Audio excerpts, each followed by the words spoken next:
1 week away from the opening ceremonies, the best in the world. Tune up for the Paris Olympic Games. We're in Gainesville, Florida, home of the 15-time NCAA champion Gators for the Holloway Classic, a meet named for the 14-time NCAA championship winning coach whose men's team won a third straight title this summer. I'm Will Boling. Great to have Canadian Olympian Kate Van Buskirk and our sideline reporter, three-time world champion, reigning U.S. champ Grant Holloway.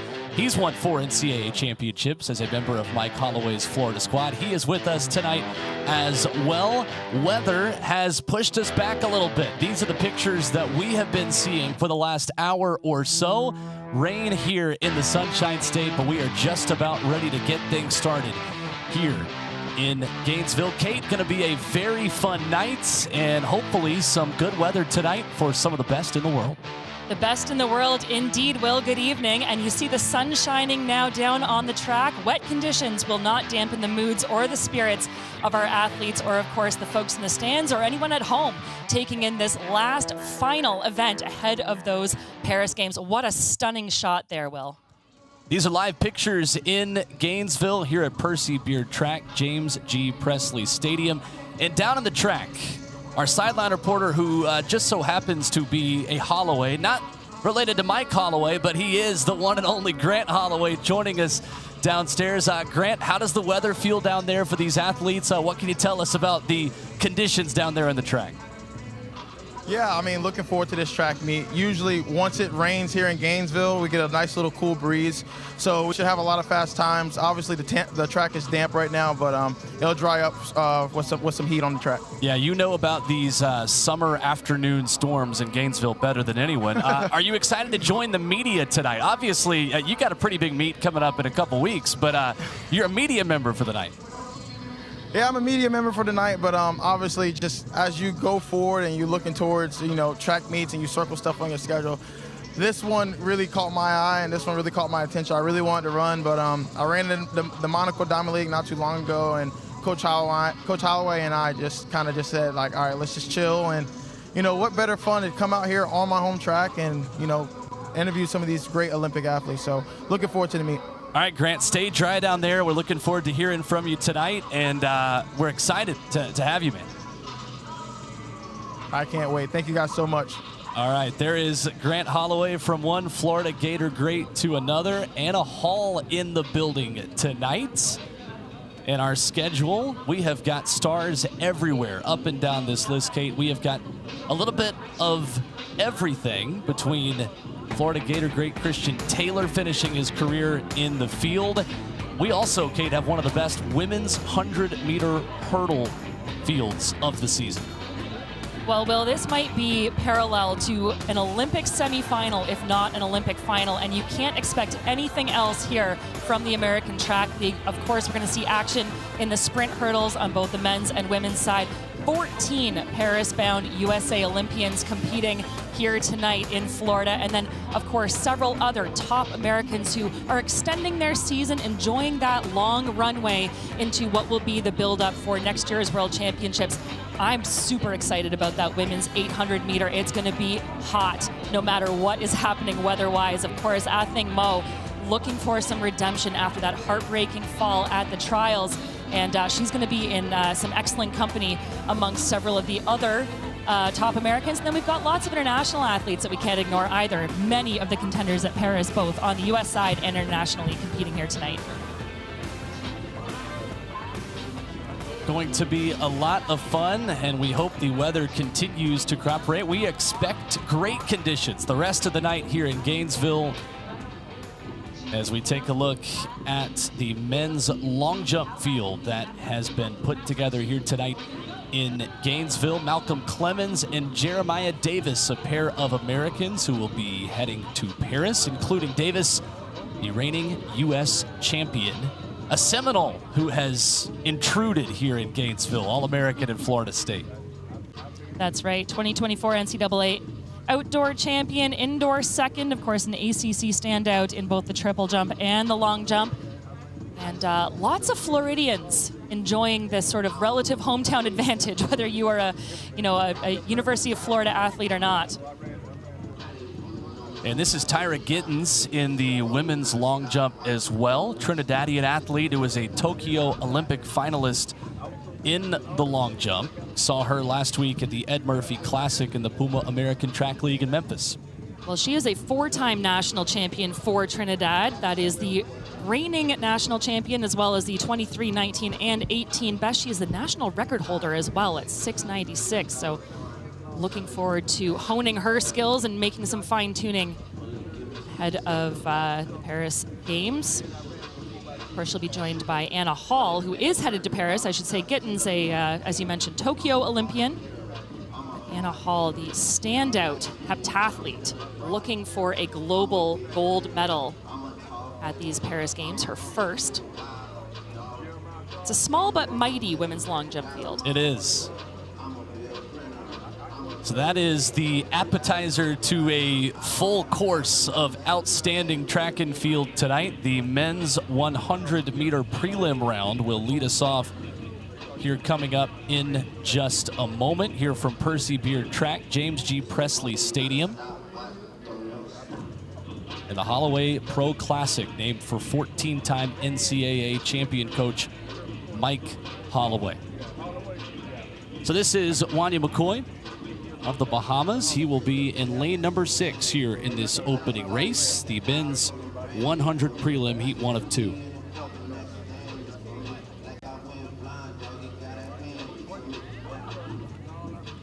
So Wanya McCoy there in 5. This is Brandon Hicklin, an American who will run in lane 5, made the U.S. Olympic trial final in the 100 meters. Well, coming off a 9.94 personal best back in April, so he's got to feel good about coming in with the fastest season's best of the field, the only sub-10 clocking of the opening heat here. Hicklin, who was 7th at the U.S. Olympic trials, ran 10:12 in Memphis at the Ed Murphy Classic last week. Our volunteers have been hard at work drying off this track here at James G. Presley Stadium. And there is another Florida Gator in our midst here in this opening heat. This is PJ Austin running in lane number 4, a semifinalist at the U.S. Olympic trials.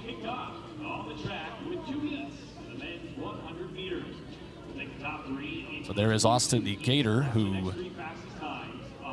has 2 wins on the American Track League circuit this year. He has had to run in a headwind every time he has laced up his spikes in the ATL. Ran 10:03 into a headwind last week, and will be hoping for some better luck here tonight.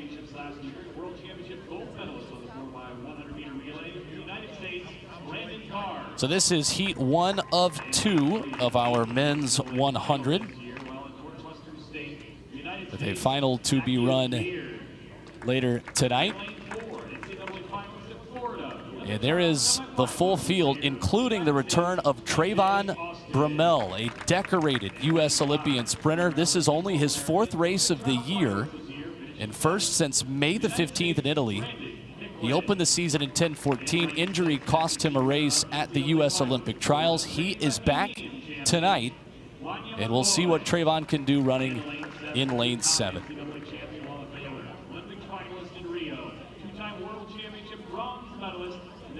Yeah, there is Mr. Bromell, 8th in Rio, 2021 U.S. champion, an abductor injury in Italy on May 15th, making this a less than ideal season, but he will be looking for a fast run tonight. There is McCoy, the man headed to represent the Bahamas in the Paris Games. Heat 1 of 2, prelim round, men's 100 kicks off the Holloway Pro Classic.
Men's 100, a good start for Zacchaeus Beard running in lane number 3. Trayvon Bromell hitting top speed through the middle portion, but in lane 4, PJ Austin once again. And PJ Austin close to a career best, 994. That is wind legal. Followed by Brandon Hicklin in 10:13. Wanya McCoy rounds out the top 3 in 10:19. What a run there for Austin. That 994 is a huge improvement for him. 10:02, his best this season, and he gets up to top speed very quickly out of the blocks. Really fast start. Shorter than some of the other men beside him, but man, does he use that speed to his advantage. Look at the power through the middle of the track. He is absolutely untouchable. That is a stunning performance, and glanced over at the clock there. He should be awfully happy with that, Will, heading into the final. And fitting that a man coached by the namesake of the meet, Mike Holloway, is the first man to the line here of the night. And there is the man, the myth, the legend. Take a look at those credentials. Unbelievable, the success the Florida Gators have had under his leadership. 14 team national titles, including 3 in a row on the men's side.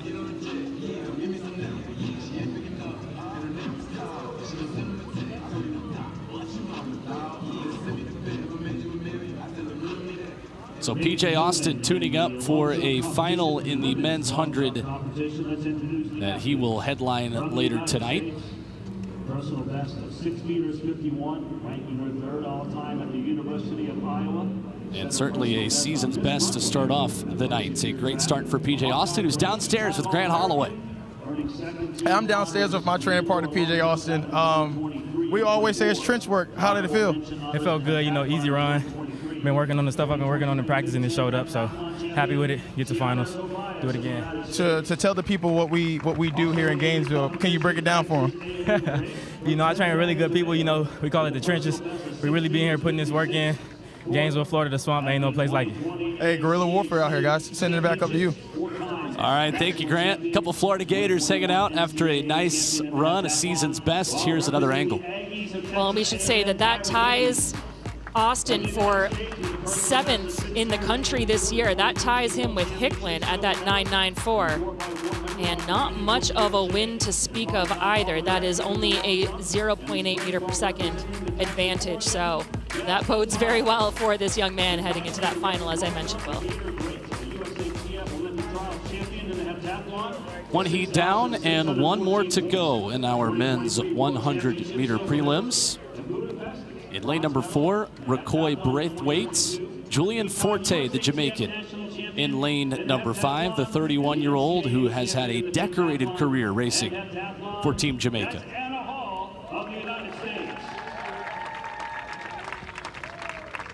So Forte in 5, 4th in Rio with the Jamaican 4x100 team. This is Sandri Davison, 21-year-old Jamaican, part of that new generation of Jamaican sprinters, Kate. We'll see him right here in lane 6.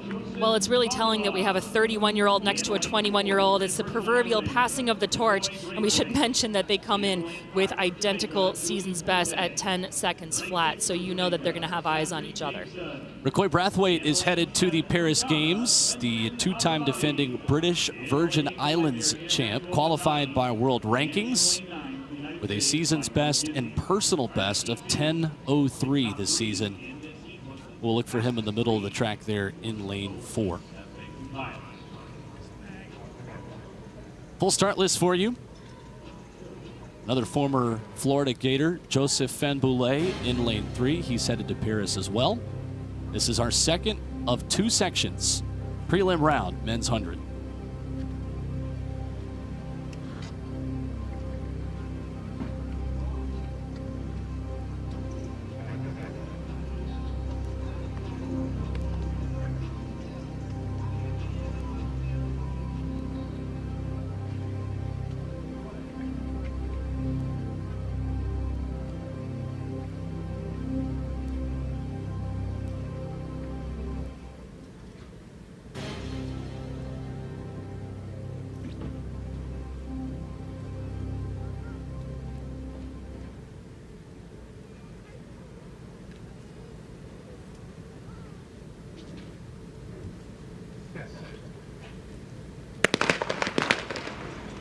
And they'll bring him back. Lane 9, Michael Gitzy with a stumble there on the left side of your screen. And here's another look. Yeah, and really obvious movement there by Gitzy. Stumble is the right word. It looks as though he almost fell out of the blocks there. This is, again, the shaking out of those nerves. Trials are done. And of course, Gitzy not headed to Paris, but still a difficult time for athletes to find their footing, literally and figuratively here, at what is still a very high pressure, high quality meet. So he will start again, has not been DQ'd. It'll be a full field reset for heat 2 of 2 here of our men's 100.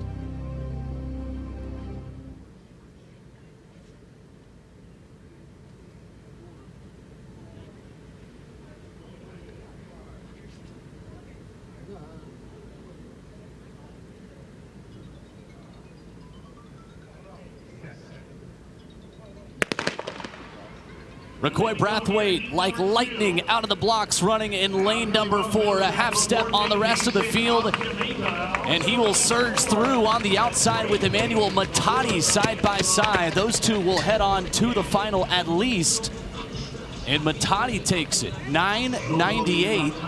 Brathwaite, a new career best, 10.0, and Fahnbulleh rounds out the top 3 in 10:05. So make that 2 sub-10 performances of the day so far. Runners are liking this lightning fast track. Matadi 9:98. That is just a 100th of a second outside his lifetime best, and it is a big season's best. From the University of South Carolina, he's a standout. Qualified for the 100 and 4x100 in Paris. Here's how he did it. Well, you talked about how fast Brathwaite gets out of those blocks. Again, shorter stature and uses that power to his full advantage. He looks untouchable at this point, but look at Matadi on the outside. The sneak attack from the tall man in all black. The Liberian national record holder coming through for the win. And just 0.01 off of that national record he holds in 9:97. Matadi, the winner here in section 2, and he's downstairs with Grant. All right, sub 10 performance after an hour delay. Tell me how you do it. I mean, they give us a little bit of heads up, so I was able to gauge my work. I'm in my warm up accordingly. Right on. So we're gauging your warm up and getting ready to go through this event. How are you gonna take this sub 10 performance and try to drop it down again for the next final, for the final round? Don't change nothing. Just go in the same race pattern and simple as that. Can't wait. All right. He said he's gonna throw it down. So we're gonna send it back up to you guys. All right, thank you, Grant. A calm, cool, and collected Emmanuel Matadi, happy with a prelim round and perhaps taking aim at his own national record of 9:97 coming up later tonight in the final. And Will, I love what he said there. I got it all right. I'm not going to change a thing. That's what you want. You want to nail it in the round so you can just practice perfection when it comes to the final. And I love hearing that from the Paris-bound Matadi. So over on the long jump runway, this is 23-year-old Team USA superstar Anna Hall, headed to the Paris Olympics in the heptathlon. Well, only 23 and already so accomplished. Unbelievable set of credentials for this young woman. Bronze in 2022 at Worlds, silver in 23, and you better believe that she is hunting down that gold in Paris.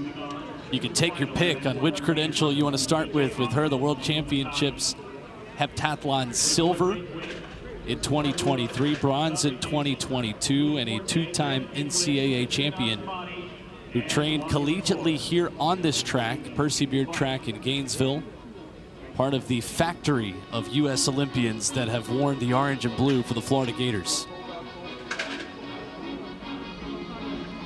We've heard her speak about what it means to make these games. She is the 3-time defending USA champ in the heptathlon. She's the North American indoor pentathlon record holder. And there comes a point where you're really competing against yourself. Hard thing to say amongst the talent that abounds at the US trials, of course, but incredible performances by Anna Holland and working through some of her different individual events as she gets ready for that Olympic heptathlon. And there you see our field of women's long jumpers, including the aforementioned Tyra Giddens, a Tokyo Olympian for Trinidad, who did the unthinkable, represented Texas A&M and Texas collegiately. Is that blasphemy? I'm not sure. A little bit. Men's long jump as well getting started here in Gainesville. And Sydney Rush, the American, a leadoff jumper here in our field of 8, including 2 members of Team USA headed to Paris, the 22-year-old Jeremiah Davis, the reigning U.S. champ, as well as Malcolm Clemens, the runner-up.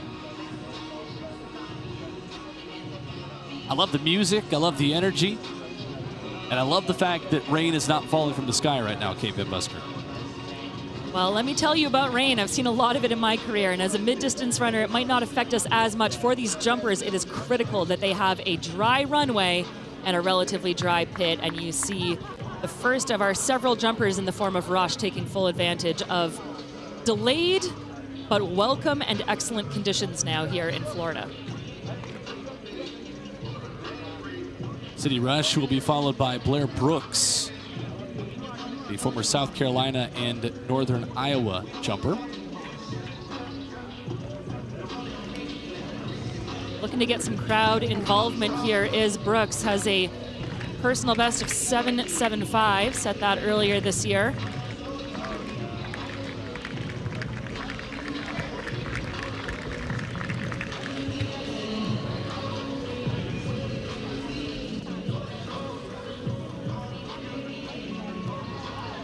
And there is our crowd here that has braved the elements.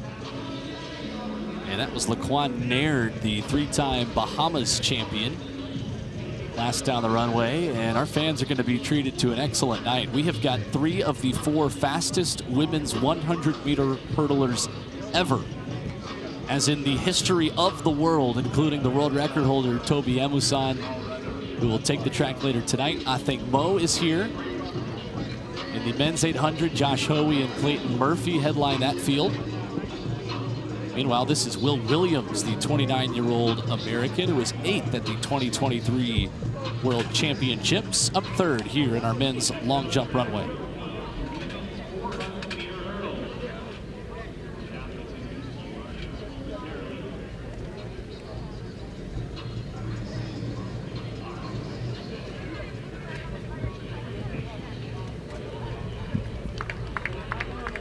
A solid start for Mr. Williams.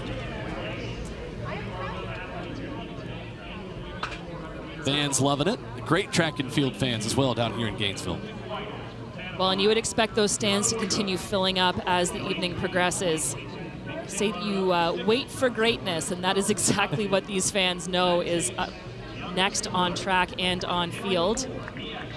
Look, if you're watching the stream, you're in the Sunshine State, you're within driving distance of Percy Beard Track, this might be your sign to show up in person and make yourself available for, I think, Mo, for some excellent races we've got coming up here tonight.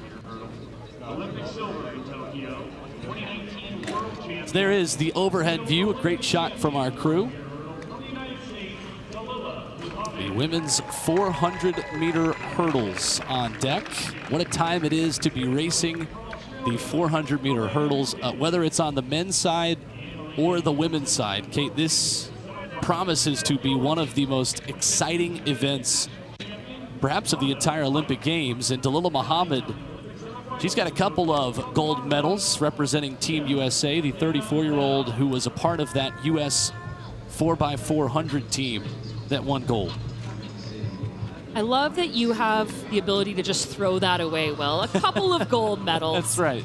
Because, you know, of course, we can't overstate how incredible these performers are. But when you're in the midst of greatness like we are here tonight, it is easy to forget momentarily how fantastic these credentials are. And again, just how stunning they would be in any other country in the world. The depth that the U.S. has shown time and time again is absolutely astounding. This event absolutely going to put that on full display.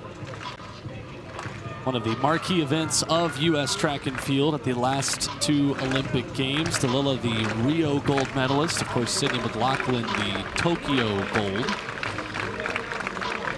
And Dalilah will be running in lane 6 here in this final. Here you see the entire list. Cassandra Tate, the 33-year-old American, is in lane 5. She was 8th at the Olympic trials this year. And Alana Jukic of Australia, she'll be heading to the Olympic Games representing Australia, qualified by world rankings. The 26-year-old will be right on Muhammad's outside, running here in lane 7. First final of the night here at the Holloway Pro Classic. It is the women's 400-meter hurdles, headlined by Dalilah Muhammad, running in 6.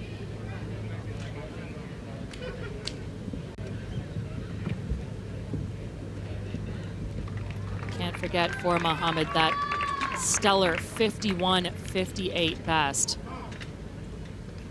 That is an untouchable time by anyone, including herself, so far of this field.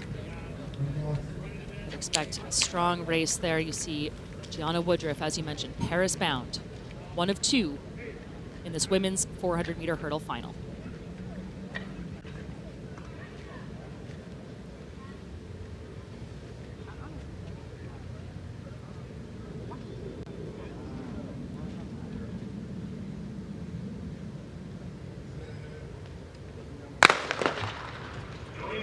Off we go with the women's 400-meter hurdle final.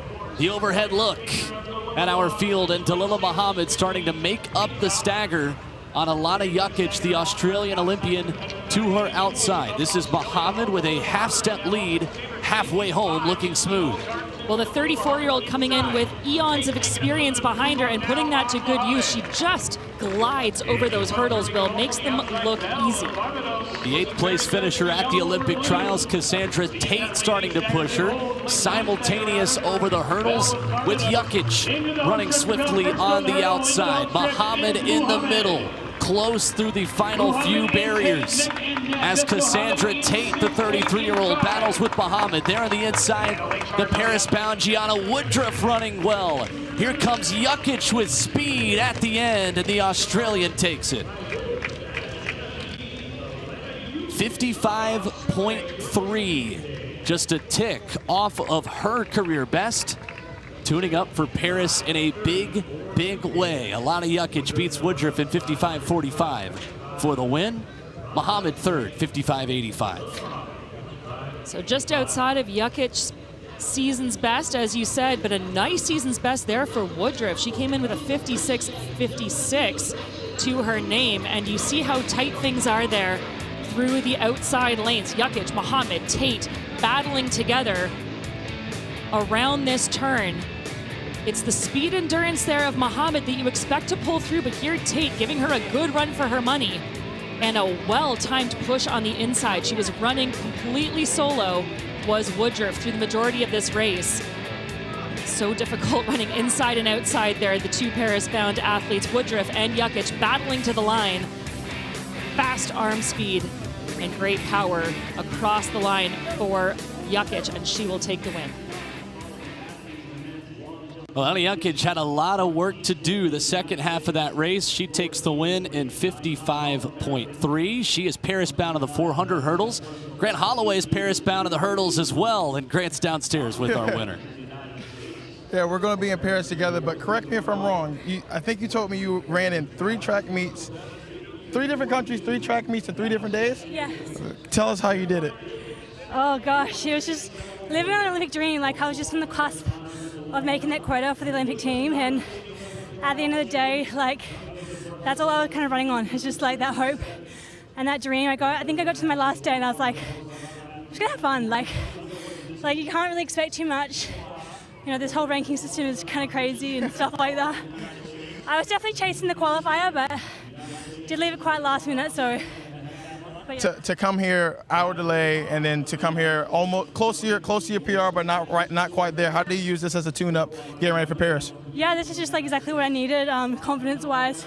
I remember, 4 years ago, I had a meeting with Dalilah, and I was like, I'll see you at the next Olympics, and here I am, racing against her leading up to the Olympics is just a dream. Awesome. Thank you so much. Congrats on your 3 countries in 3 days. I don't know if I could do that, to be honest, but I'm gonna send it back up to you guys. She's well-traveled. Spain, Switzerland, and Poland. June 21st, June 22nd, June 23rd, and a win tonight here in Gainesville. Up next, the men's 400 hurdles. The party just getting started here in Gainesville. Remember me, I'm the one who had you, baby. Remember me,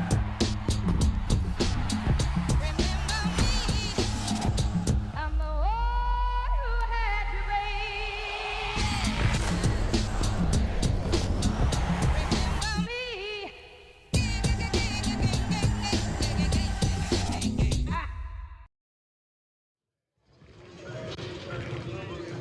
Back in Gainesville, this is the Holloway Pro Classic, the conclusion of a fun summer here with the Puma American Track League. This is the last jump for Tyra Gittens of Texas and of Trinidad and Tobago as the women's long jump just gets started here on Percy Beer Track at the start of the competition. 400-meter hurdle. Let's meet the athletes. Tyra, who has been a mainstay in the Puma American Track League this summer. In lane 4, two-time national champion. So we'll continue to show you pictures of the long jump as it continues.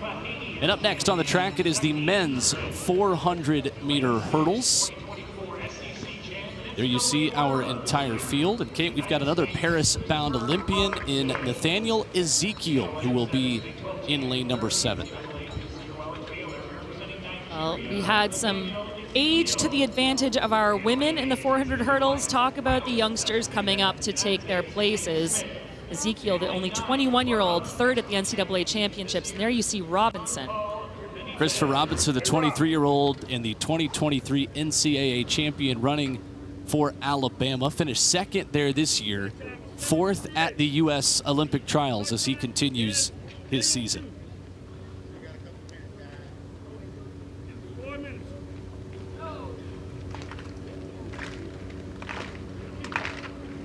There is Shaquem Smith of the Bahamas. He will be running Robinson's inside. 3-time national champion of the Bahamas in the 400-meter hurdles. And there is the man representing the Baylor Bears, Nathaniel Ezekiel. Qualified by the Olympic standard, ran 48.0 in Waco back on May the 11th. He will represent Nigeria at the Paris Games. We've seen so many of these athletes coming in with personal bests that are also season's best from this year. That counts for so much, I can tell you, as someone who did that to qualify for my own Olympics 3 years ago. Coming in with that level of confidence and trust in the process that it's all coming together at the right time. The level of self-belief that that instills is paramount. So over in the men's long jump, Will Williams continues to jump, the 8th place finisher at last year's World Championships in Budapest. 29-year-old.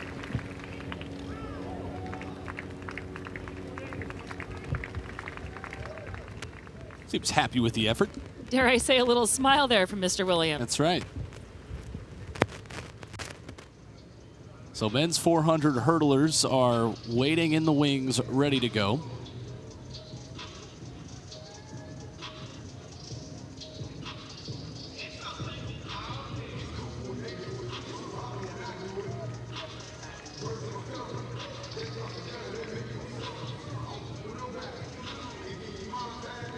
So in this last tune-up for Nathaniel Ezekiel, for many others, we hear a lot, Kate, that these are technical races, especially in a technical event like this one. It's an interesting thought process, picking one thing in your race to work on in this last tune-up. It seems that's a bit of a theme for runners like this who have one final opportunity before they get on a plane. Well, at this point, you want that one thing to be fairly small, and in this point, actually, you don't want to overthink it. So hopefully you've got that one thing, but you're not putting too much pressure on it. This is where the magic happens. It's like an orchestra conductor. You never want to get the best out of your orchestra in practice. You want to wait for the final performance.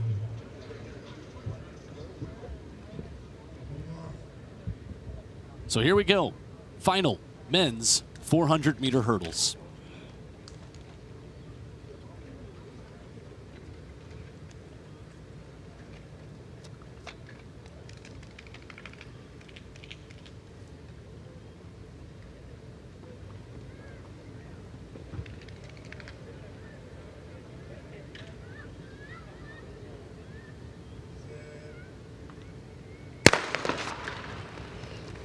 Quick out of the blocks, Nathaniel Ezekiel. Look for him in the white and green in 7. Christopher Robinson, the man who was 4th at the U.S. Trials, running in lane number 6. And it is those two running almost in tandem. Robinson trying to make up the stagger. The only sub-48 clocking of the group, 47.95, his best from this year. And he's got some work to do around this bottom of the track. And look at the relaxation on the face of the young Nigerian athlete, Nathaniel Ezekiel. The slight grimace for Christopher Robinson right to his inside. Bit of a stutter step, but Ezekiel still has a step on the American to his inside shoulder. Nathaniel Ezekiel from the gun will take the men's 400-meter hurdles. 48-21. And what a nice season it continues to be for the Baylor Bear, who takes the win. Christopher Robinson was second in 48.96. It was a good fight by Robinson. You see how hard he's working there, but relaxation was the name of the game, and you called it, Will. Absolutely smooth like silk. Little stutter step there. That's the only fault I saw. And here you see how hard Robinson is having to work to try to keep up with Ezekiel, and he continues to gracefully pull away just outside of his lifetime best. But a win from gun to tape has got to feel good, especially at this point leading into Paris.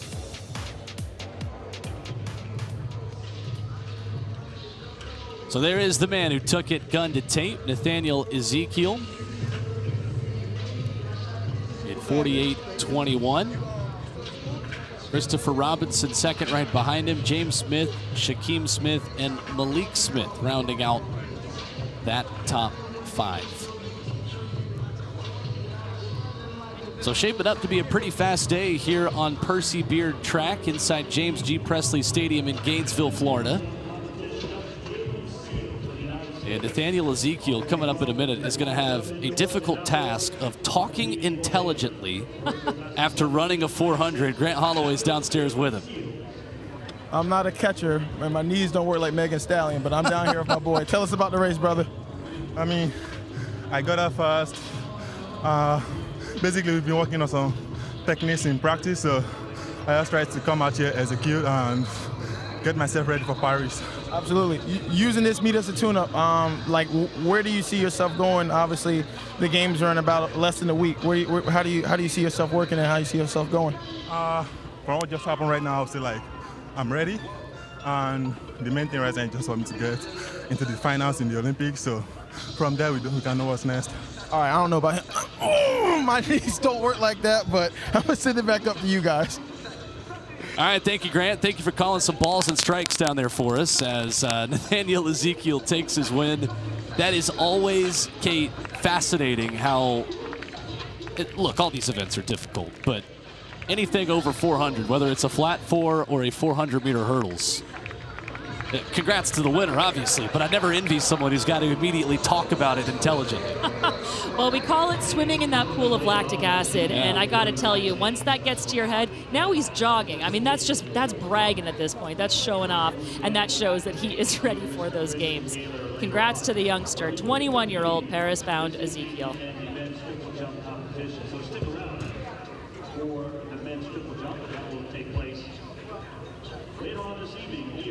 So our crowd gets a good show tonight here at Percy Beard Track in Gainesville after an hour weather delay. We've got great weather here tonight, and so far we have had some outstanding times. This is Anna Hall, who had a couple of attempts in the women's long jump. She's going to shut it down for the rest of the day. We're told a little bit of slipping on the runway. There is no injury concern tonight. Anna Hall has not suffered any kind of ailment. However, in the name of caution, and certainly I don't think anybody can blame her, a little bit of slipping on a wet runway, she is going to call it a night in the women's long jump, a competition that continues here live.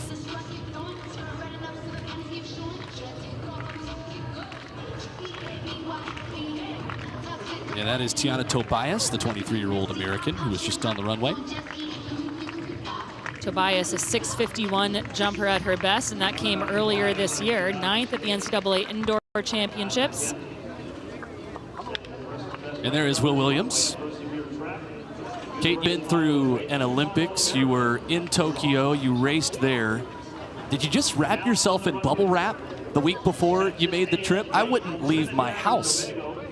I wish I could say that. Unfortunately, given that it was the COVID games, sure, I found myself in Hawaii wrapped in bubble wrap, and I can't think of many better places to wrap yourself in a cloak of invisibility and protection than in beautiful Hawaii. But certainly back to some normalcy this year for these Paris Games, and a real celebration as we return to excellence in athletics and a return to the runway here with Gittens. Tara Gittens, who was a high school superstar in Nashville, Tennessee. Decorated NCAA All-American, of course, as well at Texas and at Texas A&M.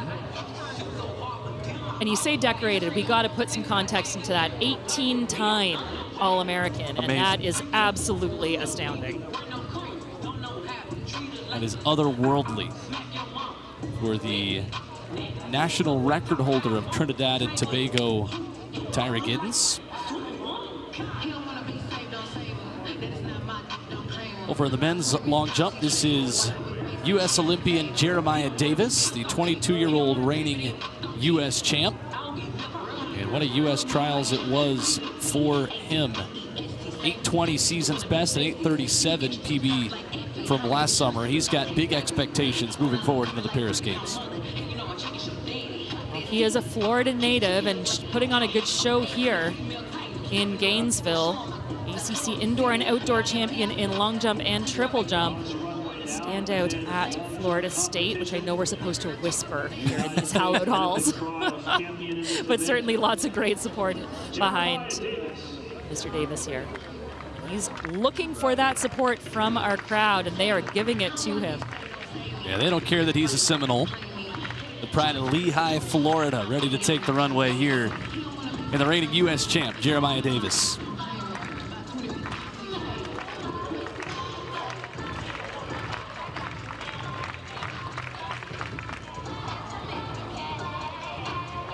And just a little bit over the board there. Davis will walk back and make the proper adjustments. We will tell you, of course, what all these marks are as soon as that is made available to us. A bit of technical issues on the timing side there downstairs in Gainesville. And here's another look at his jump.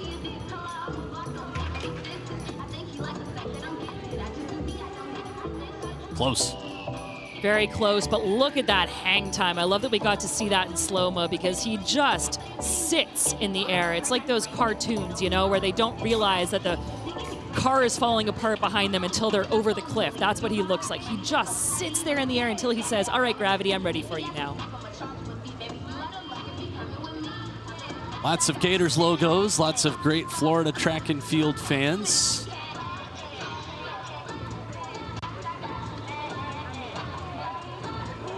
And back on the runway, that is Sydney Rush, starting over the order once more. And a foul there for Rush as well. So we will get you results, we will get you marks as soon as they become available to us. And again, weather putting a wrench in a lot of the plans, but that's all right. We're making it work here in Gainesville, and our volunteers that have dried off the track and dried off those long jump runways, we thank them for helping make this competition possible. That is no small feat here in the Florida heat. This is always the debate. Do you want the rain to cool things down a little bit, or do you want a dry track and just the steam pouring off of it? I think we're seeing both sun and rain here as we move back to our men's long jump runway. And Blair Brooks. Next up on that runway.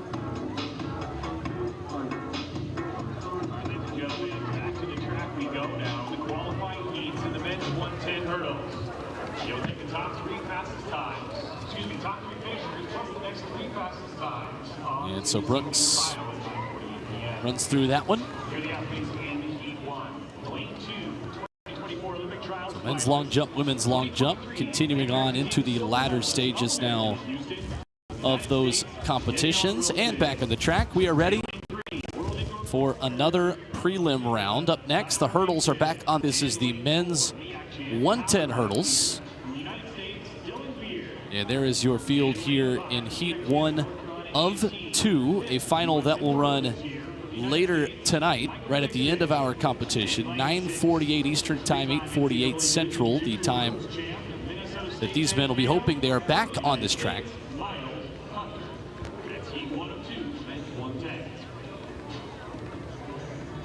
Let's start with Tyler Mason here, the Jamaican who was qualified for the Olympics with the Olympic standard. He ran in Kingston on July the 8th.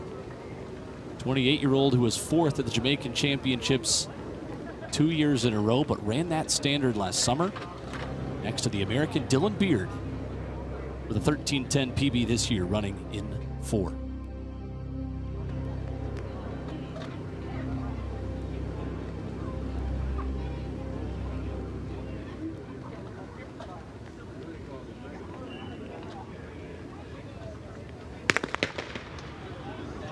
First of 2 heats, men's 110 hurdles prelims. There on the inside, Davion Wilson quick out of the blocks. Looking to maintain through the middle of this race. Wilson in a tight finish will take it. The man who was 5th at the NCAA Championships, first of this prelim, 13:32. That is wind legal. Followed by the Jamaican, Tyler Mason, who runs 2nd. Dylan Beard in a tight finish, 13:45 was 3rd. Wilson, a man on a mission. 13:23, his best coming in. Reverse those numbers, 13:32 the time here, but look at how quick he is out of the blocks and then just absolutely focused 100% of the way down this straightaway. Clean hurdler, really smooth up and over. Like I said, absolutely focused, trained on that finish line, and it serves him very well. Good push on the outside there as well, but it will be Wilson taking what looks to be an easy win there, just outside of a lifetime best. Wilson first, Tyler Mason second, Miles Hunter given 3rd. There was your leaderboard in the first section of our men's 110 hurdles, and Davion's downstairs with our Grant Holloway. Awesome, awesome. The music is jumping. How was the crowd? How was the race? Take us through. The crowd was great. Kind of didn't hear anything during my race, but I just wanted to focus on getting out of the box and executing because I haven't been executing very well the last few races. So just trying to get my lick back. Yeah, awesome. Trying to get the lick back. Biggest thing is coming into this track at Gainesville. Meet record's 13:03. Not meet record. Facility record's 13:03. I think you can do it. I think so too. Maybe a little bit of. You know who has it, right? You. I think it's definitely doable, man. Catch a rhythm. All right, guys, send it back up to you. I'd say Grant Holloway is pretty qualified to make statements like that. Downstairs with our winner, Davion Wilson, here in heat number 1, the man from Houston. Feels pretty confident going into our final.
working out. Take us through. How do you use some of the track dynamic and you put it into tennis? Well, tennis is an endurance sport, so I'd say we train more like long distance runners, but I'll have 8 400s, minute and a half rest in between. But yeah, we just kind of grind it out. Not as much speed work, but just straight endurance. As we say as the young crowd, sheesh. I love it. All right, thank you, Grant. 8 400s. I love the look on Grant Holloway's face when he just has the thought of running 8 400s. I mean, that's a workout I used to do as a miler, you know, and I would dread that workout. So I can attest to its efficacy, but my goodness, that is that's a painful one for sure. Fantastic. Grant is down there hustling. He is a natural, no doubt about it, in the sideline reporting game as we get ready for heat number 2 here in the men's 110 hurdles. There you see a look at this great facility, host of the SEC Outdoor Championships this past spring. And the full lane assignments here for heat number 2. We've got the NCAA champion in 4 in Darius Luff, the man from Lincoln, Nebraska, who won a national championship for the University of Nebraska. A cool story there. You'll see him in lane 4. A rematch with Cameron Murray, who took the win in the Puma American Track League in Memphis last week, ran 13-3 to win the Ed Murphy Classic. And that was a fair and legal jump by Tobias. And I was on site there, had the privilege of being able to watch Mr. Murray in action. He's going to be in some good company here to the men to his inside. And Eric Edwards Jr., the man who runs there in lane 3, 24-year-old who ran a 13:38 into that headwind last week in Memphis. These are fantastic conditions tonight. Track a bit wet, but the wind perfect for fast times. This is heat 2 of the men's 110 hurdles.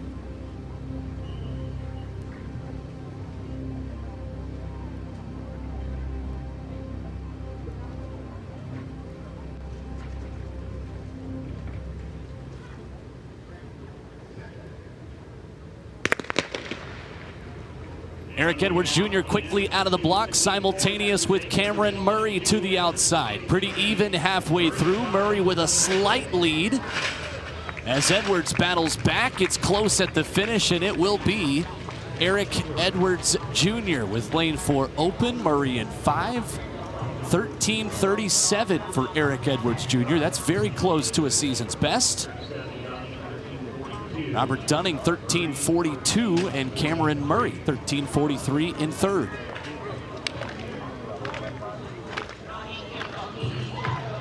And tough work there for Edwards and Murray having to run with that open lane. Unfortunately, Luff not starting this race. Very quick out of the blocks for Schulman, but making up that distance quickly was Murray. Cameron Murray powering away, and then it was in the closing meters here that Edwards Jr. found his footing and really shut things down across the line. You know that you are in control when you can cruise across the final hurdle and across the finish line as smoothly as does Eric Edwards Jr. here. Again, totally focused, and then right about here he realizes the margin of advantage that he has. And he is a cool, calm, collected, smooth operator, taking the win in heat number 2. That is the order where they finished. Edwards Jr. first, Dunning at the line gets second, followed by Murray in 3rd, and Grant's downstairs with our winner. I was just reminded that we haven't won a football national title since 2008 from Eric, so I think he's really, really relaxed out here. Eric, take us through the race. Pretty casual. Didn't really have the ability to warm up due to weather delay, but you know, circumstances like this really show you who know how to hurdle, who can still come out here and execute regardless of the circumstances. Awesome. With the circumstances obviously starting to dry up, hopefully Florida can get another national title this year. We're going to beat LSU, but how do you plan on coming throughout this next race and really trying to come out here for the final? Really just reset, put some music back in, rehydrate, come back out here whenever it's time and just execute again. Try to quicken up the start a little bit, stay consistent, stay clean, just make it happen. We're going to make it happen, and Florida's going to win a national title. Sending it back up to you guys. All right, thank you, Grant. That Florida LSU rivalry, it runs very, very deep. There is no doubt about it. I love it. Fans enjoying a good competition here tonight. See some Florida gear, see some Team USA gear, and they're seeing a great long jump competition that is continuing on the men's side and on the women's side. Start with the women's long jump that continues on here. Jasmine Todd, the decorated U.S. Olympian, All-American for Oregon. Team USA mainstay.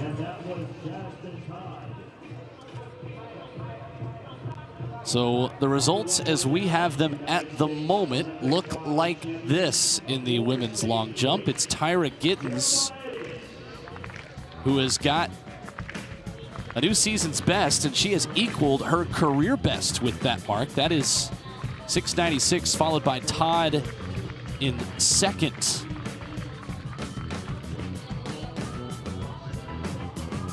On the men's side, here is Will Williams. The 29-year-old who was ninth at the U.S. Olympic trials.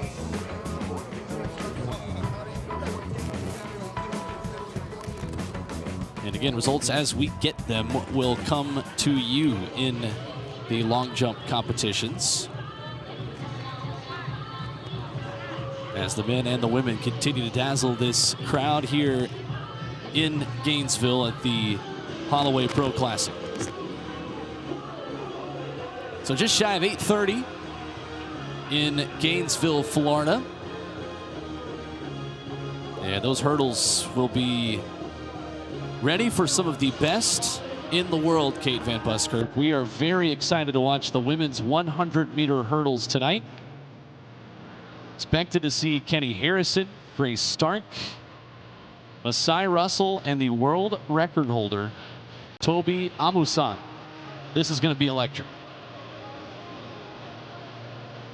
Well, the DJ knows what's up, that's for sure. It's going to get this crowd into it. We're into it here.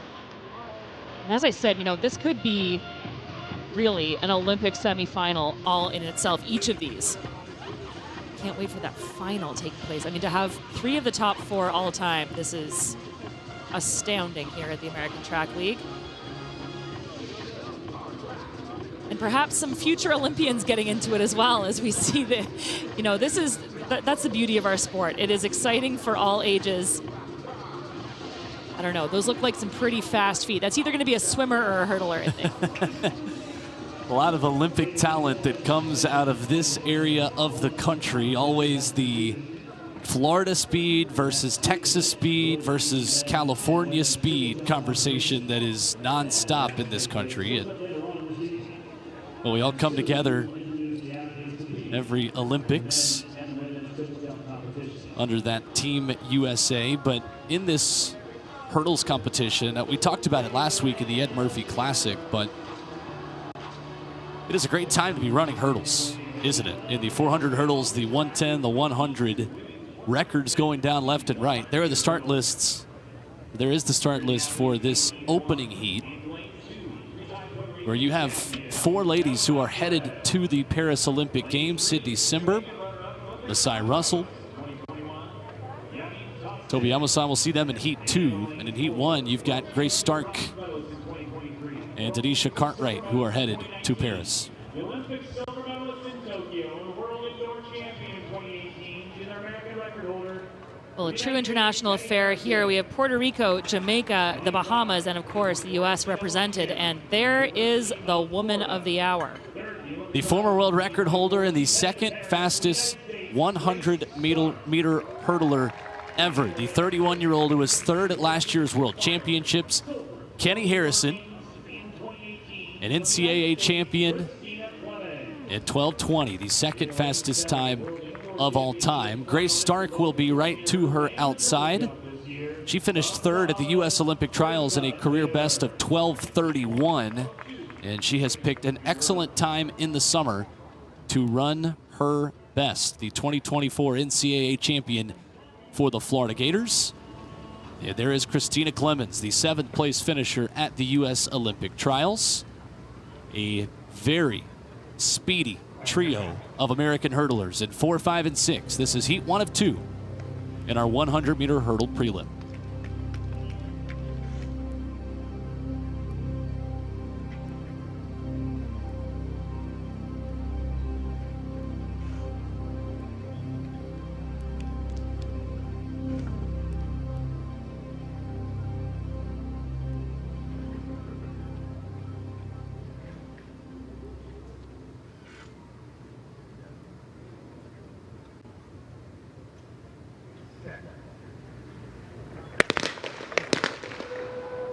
And there you see immediately, that's Unique Thompson, the Jamaican, in 3, who raises her hand, and we'll try this again.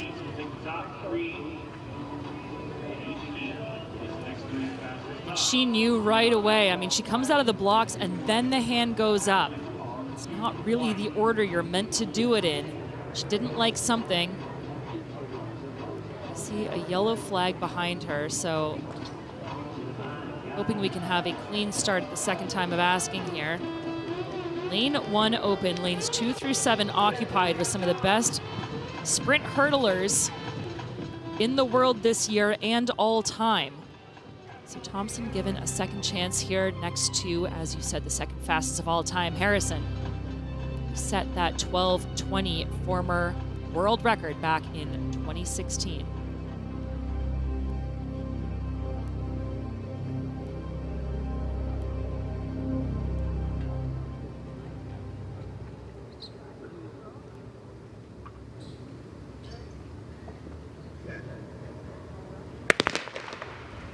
How fast can Keni go? A clean start this time in section 1 of the women's 100-meter hurdle prelims. Grace Stark headed to Paris and headed first to the finish line. Very quick in heat 1.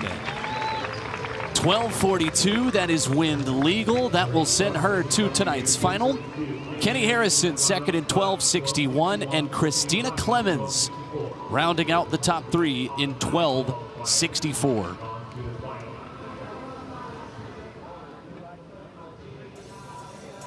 Stark fast out of the blocks and then chops her way over those hurdles. There's no other way to put it. Great shot there with the drone and how fast she is pulling that V behind her. She is like a goose pulling the rest of the crowd along to the finish line. Huge margin of victory there for Stark. That is outside of her best, but that 12:42 does make her the 7th fastest time in the country this year behind Harrison.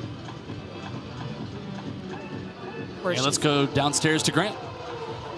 7th fastest time in the country this year. My training partner, you're training on our track. Take us through the race.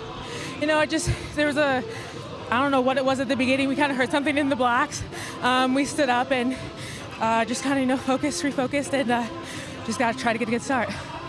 For the people who don't know how we train, can you take them through how intense our workouts actually are? Yeah, so Grant starts 10 meters behind me. He complains it should be closer, but it's not going to happen. But we go together, and he's chasing me, and we talk a lot of crap back and forth. And, you'd think that it's a little crazy out here, but it's the best environment to train in. So basically, if you want to win national championships, no free shout-outs, but come to Florida. All right, guys, thank you.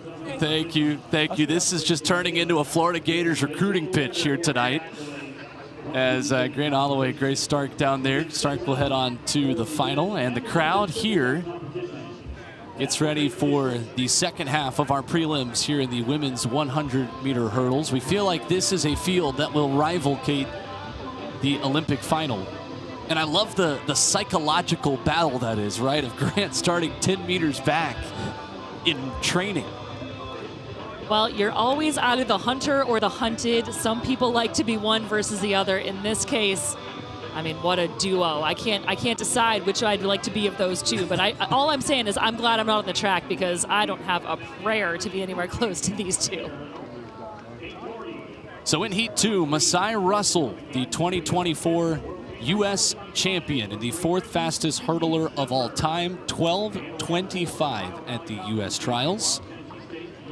And on the world rankings, she is number 1 going into the Paris Games, the 2nd fastest American ever. And then the world record holder, Tobi Amusan. 12-12 in the Eugene semifinals, a wind-aided 12:06 to win the 2022 World Championship. She has gold on her mind representing Nigeria in Paris. So in this field, Kate, we have 4 Paris-bound Olympians. Cindy Simber for Team GB. Masai Russell of the United States. Tobi Amusan in lane 6. Looks like no Charisma Taylor in this field. So 3 Olympians and the world record holder.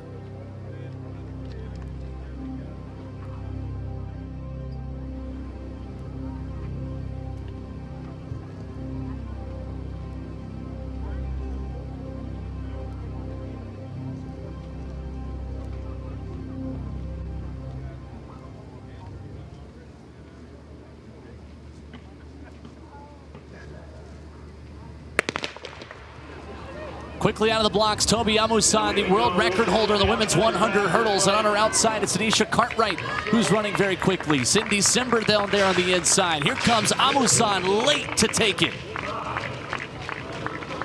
Wind legal, 12:49. Masai Russell was in the mix the entire way. She runs 12:51, and Simber takes third in 12:62. A close trio in Heat 2, getting set for a very fun final later tonight. Well, you know, nerves were high coming into this, given the talent and depth that Tobi Express, as they've called her. Amusan absolutely on top of her game, and what a privilege for her. The first Nigerian ever to be world champion and also world record holder, and she is set to represent her country extremely well at those Paris Olympics. Before she gets there, she has a hurdle final to run here in Gainesville, and what a close finish there between Amusan and Russell. A hurdle final is scheduled tonight for 9:47 p.m. Eastern Time. There was your leaderboard. Amusan, Russell, and Simber 1, 2, and 3, getting ready for the final later tonight. And Tobi Amusan, the world record holder, is downstairs with Grant. Tobi has something that I'm definitely chasing, and that's the world record. So take us through that race. Look, God is good. Shit. I was like, set, I'm like, what's going on? Shoot the gun. I feel dizzy, but I mean, I got to the finish line first. Gonna go prep for finals, and we'll see. Real quick before I let you go, you're in my opinion, I think you're in one of the hardest events in track and field. How do you have to get up for basically a semifinal round every single day for a race? Look, it's not a semifinal round. It's finals before finals. Look, we gotta bring in the A game, and then the next round A+, and then the next round is like, God, take the wheel. Cause boy, that event. But I mean, it's amazing how women hustle has evolved. Cause I can remember one year they were winning championship with 12:9. Now it's like 12:37. It's like, ooh. But look, no comment. No comment. Go get ready for the final. Drink some water. And you need a banana. You said you dehydrated. Find a mango, too. Thank you, Grant. I love the honesty there from Tobi. Well, you talked about it's an exciting time to be a hurdler. It is such a difficult time to be a hurdler, and what a privilege that is. Final after final after final. You heard it from Tobi, and she's going to bring that final again in the actual final still to come. Gorgeous night in Gainesville. Mother Nature pushing back everything an hour, but it has turned into a very fast night here on the track inside James G. Presley Stadium. When did that sun go down, Will? It just happened quickly, didn't it? It sure did, but the lights come on, and that's when the magic happens. That means it's 100-meter time. It sure does, and there is the start list for the men's 100 final that is coming up here in just a few minutes. So that is who you will see with the Florida Gator PJ Austin running on his home track. That's coming up in just about 10 minutes. And up next on the track, we will have the women's 100-meter final. And we'll hope that wind continues to be at the perfect level for this group of 9 ladies, with personal bests in the 10.9s and season's bests in the very low 11s. Candace Hill, the runner closest to getting under that mark. She's run 11.00 this year.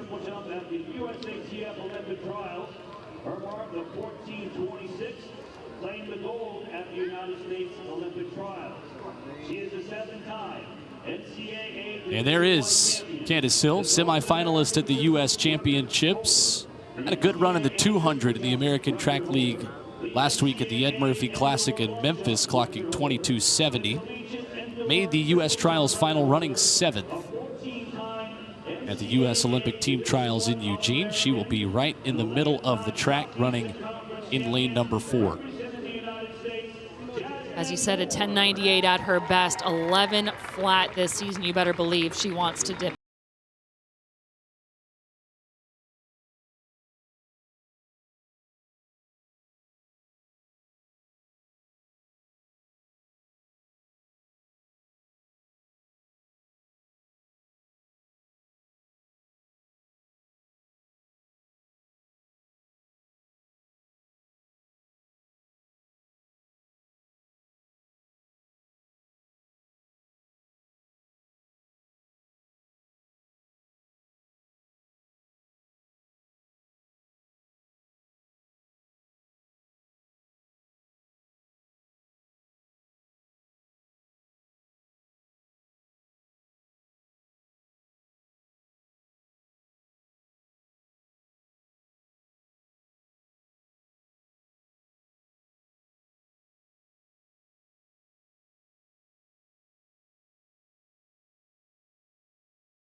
Of course, the U.S., the first country with talent abounding.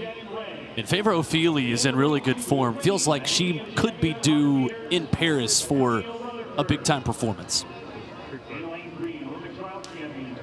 11.06 this season, 10.93 at her best. She is knocking on that door of that sub-11 clocking, inching ever closer to it with each race, and certainly moving in the right direction.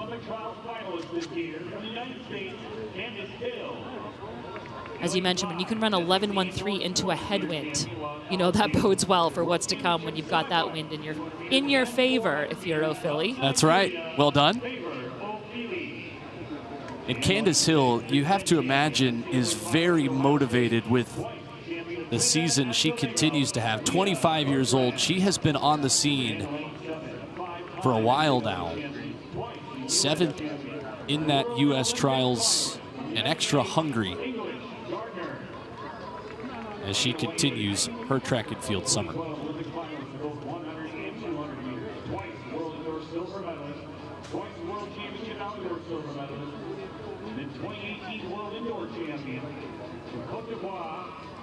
So there is the field. Great overhead look. Sun down, lights on, and fast times on deck in the women's 100.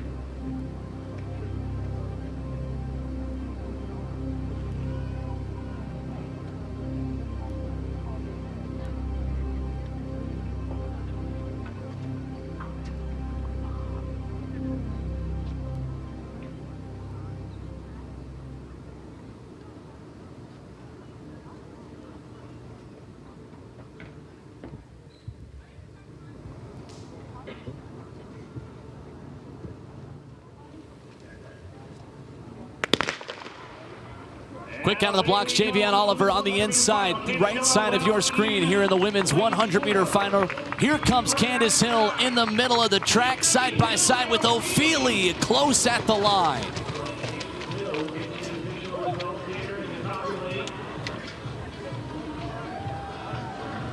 It looks like we got legal wind again as we wait for the final times. This was quick. Then it was very close between Candace Hill and Favour Ofili. And it was Hill to my eye. We saw Ofili just look over at the clock about a meter before the line. I'm wondering if that might have been the difference, but Ofili does take it. Yes. In a very close, they went to the thousandths of the second, 11:07 given to both Ofili and Hill. Ofili with the advantage. As close as it could possibly get at the finish, it's Favour Ofili just barely, and here's how she did it. As you mentioned, a fantastic start there by Oliver and Rutherford. Now through the middle of the track, moving well. Ofili.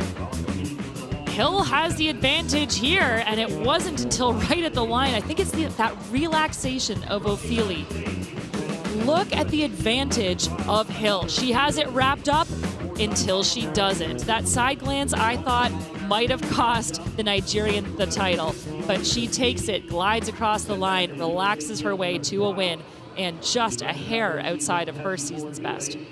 11:07, a hundredth off of it as Favour Ofili takes the win in front of Candace Hill. Those two bringing the best out of each other here tonight in the women's 100 final, and they're both downstairs with Grant Holloway. I got both of the pair of the the LSU Tigers, as Eric Edwards would want. So you guys are training partners. Just take us through what training's like, and then take me through the race, please. Like you said, we're training partners, and we come out every day trying to push each other and trying to get everything done. And, you know, I don't even know what to say. But, I mean, we push each other every day and motivate each other to, like, keep going. And having our coach by our side telling us this is not the last meet. Just go there and do what we have been training all this time to do. And let's see what happens, and we're here. Candace? Yeah, what Favour said, I'm truly blessed to have a training partner like Favour. You know, she's ran sub 22 in the 200, and so I'm trying to get that one day. And so training with her in practice is really pushing me to do my best. With Coach Shaver here, I know he's going to say go Tigers, but what's some of the stuff that he wanted you guys to come out here and execute? For me, it's my start, and start as well. And just go through race modeling. You know, Favour has Olympics coming up, and so she's just gearing up for that. And so I'm just out here trying to improve my PR. Awesome. Well, just because I know Coach Shaver is going to tell me to do it, I'll do this for him. There we go. I'll throw up I did it the wrong way, too. Oh, I was right. All right, there we go. We're going to throw up the Tigers, guys. The internet is fast at work. There's going to be a screenshot of that probably very soon. LSU well represented here as well in Gainesville, and a nice run for the two training partners. And we're set to see them again in the 200 coming up in short order. Yeah, man. From the United States with a personal best, 17:43, Donald Scott.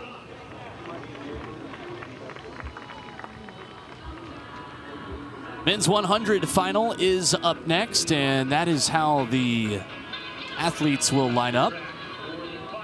PJ Austin winning heat number 1, and Emmanuel Matadi winning heat number 2 earlier this afternoon. And Matadi gearing up for Paris. Walk me through the psychology, Kate, in hearing that gun, knowing that it's the last time you're going to be tested before you get on a plane and represent your country. Well, this is, again, practice. You heard it earlier. This is not semifinals. This is not finals of the American Track League. This is final practice. All of these guys are looking to put themselves in the best positions to be medal contenders at the games, medal contenders moving forward into World Championships coming up. This is just ironing out the finest of kinks and then solidifying the feeling of being on that line, getting it right when it matters most, and putting it together in the biggest moment of your life. No pressure, by the way. Yeah, no pressure at all, right? There is PJ Austin, 5th in his semifinal heat at the U.S. Championships. And the other heat winner, Emmanuel Matadi, who will be right beside him. He is qualified for the 100-meter dash as well as the 4x100-meter relay for Liberia. And actually qualified by entry standard for the 100 in the American Track League last August at the Ed Murphy Classic when he ran 9:97.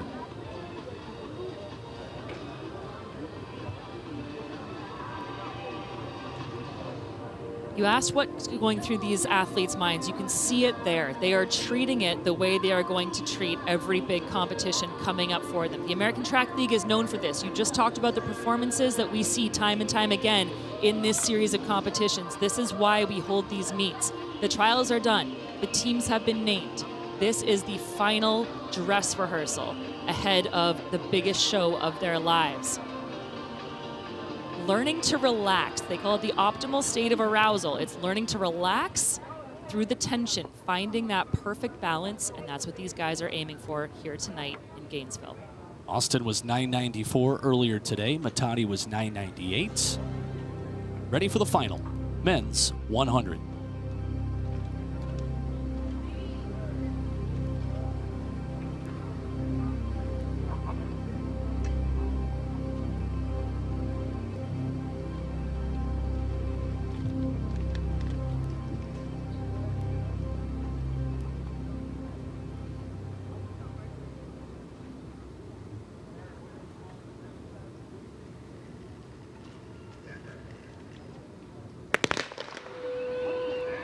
And they're going to bring them back. That was a slight flinch, I believe, from Emmanuel Matadi in lane 6.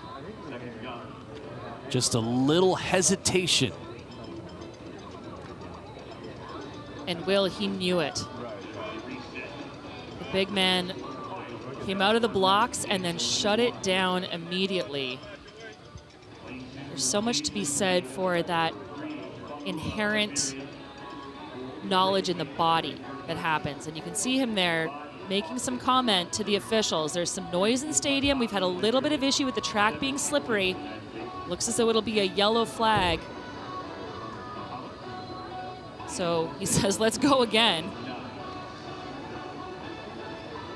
Talked about ironing out the kinks. These are the kinks that you want to iron out. Likely not to happen at the biggest show, but certainly, you know, this is the practice. You got to practice through those nerves, practice through resetting, find that relaxation through the tension, like I said, and that is the name of the game here. Austin to his inside, kept running. You could tell that he was just on top of his game. It was Matadi with the flinch. They will try it again.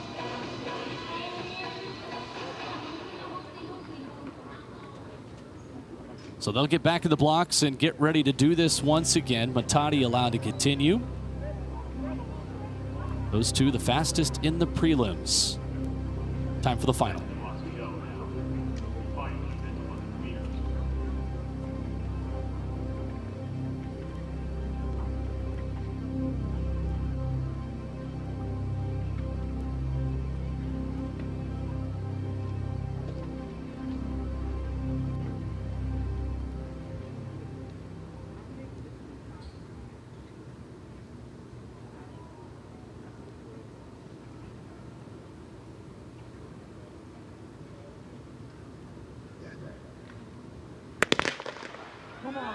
Great start, McCoy Brathwaite running in lane number 4, even through the middle part of the race. Austin trying to close, Brathwaite in 6, will win it.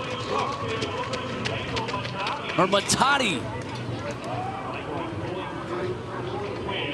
Emmanuel Matadi, 9:91. Wind legal, a Liberian national record tonight in Gainesville. Talk about performance on demand. That is exactly what you want. A season's best, a personal best that eclipses his own national best. And after that reset, Matadi finds his stride, and he does it in spades. Look at him in the dark purple, pulling away from the rest of the field. He's being contested in this early, or in the middle of the track, I should say, but Matadi comes away comfortably with that win. explodes out of the blocks. That's the start he was looking for. Absolute focus. He is so strong, so muscular, but so fast. Powers down, drives into the track with every stride. I believe it was Fahnbulleh who was contesting him on the inside there, but Matadi smooth across the line and is rewarded with a brand new national record.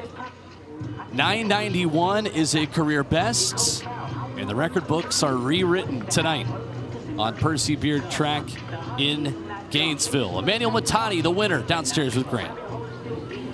He said I gave him a little bit of that Grant juice at the start. Look, so he got a national record, PB, season's best. Look, I'm just gonna say barbecue, whatever else you want to put on that record. What you got for me? Nah, man, it felt good. You know, I knew Big Dog was watching, so gotta come show out. To come out here on the track with obviously not the best conditions, to get a national record, I think that just speaks volume into the training that you've been doing. So how do you feel? How you feel about going into Paris with that? I feel really good. You know, everything in training been going well. My coach D2, Darryl Woodson, he been really on it with me the past 3 weeks, just sharpening things up. And I mean, it worked out and everything came together. Awesome, man. Hey, D2, BQ, TTQ, RQ, LR, R1, that's a cheat code for Emmanuel Matadi. I love it. Thank you, Grant. One of the men who will be contesting that 100.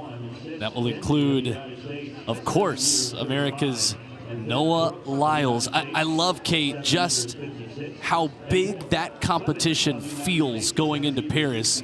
Big personalities and big performers that are going to be on center stage. Huge performers, and we should say 10th fastest time in the world this year. What a way to close out your pre-Olympic season. The women's triple jump is underway as our field event competitions continue as well tonight. This is Charisma Taylor, who is headed to the Paris Olympic Games, a former Tennessee Lady Vol. Just another SEC standout who is in our field tonight. Charisma Taylor starting off a field of 7 that also includes Katura Orji and Jasmine Moore, the first lady in U.S. athletics history to qualify for both the long and triple jump for the Olympic Games, where she will be with Team USA in Paris. And I love this. We're seeing, as we move to our men, so many performances by the women, so many firsts for their countries. But what a story in the form of Mr. Christian Taylor. That's got to be the story of the night here. We'll get to it closer to the end of our show here. But what a story this man has brought.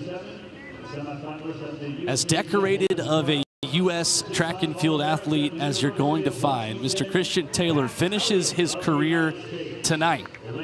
He says these jumps will be the most significant of my career because I know it's the closing of one chapter and the start of life after track. The accolades are just tremendous for the 2-time Olympic champion, the 4-time world champion, the best American ever in this event, the second longest jump of all time, 18 meters 21. And tonight, Christian Taylor hangs up the spikes after 6 more jumps here, where it all began at Percy Beard Track. We talked about how tonight is a celebration of the return to full athletic prowess after the COVID games, and well, talk about a celebration for this man. That gives me chills to think about that quote, hanging up my spikes. This is the closing of one chapter, the opening of another. But still, this is why he is the consummate professional. He's able to soak up the environment, but look at the focus. Look at the determination. He knows that this crowd is turning up. They've been there for him time after time. They have shown up yet again. He knows what he owes them. He knows he wants to put on a great show, and that's exactly what's going to happen under the lights here in Gainesville. On the track, the men's 800 is up next. Azem Miawad, who will pace a field of 8. And some excellent credentials for the heavy hitters here in this field as well, Kate Van Buskirk, including U.S. Olympian Clayton Murphy, the 5th fastest American of all time in 142.93, a season's best for him of 144.8. Talk about a decorated athlete. Of course, Rio bronze, 5-time U.S. champion. He was 7th at the Olympic trials this year.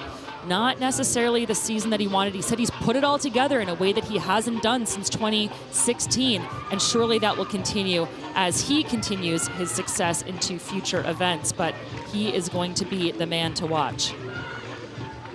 So Clayton Murphy starts on the outside. This is Josh Hoey, the 24-year-old who finished 4th at the U.S. Olympic trials, running 1:44.12. He ran his personal best in his last race back July the 13th, just 6 days ago in Belgium, back in the States, and ready to see if he can take that PB down just a little bit more, 143.8, which leads this field this season.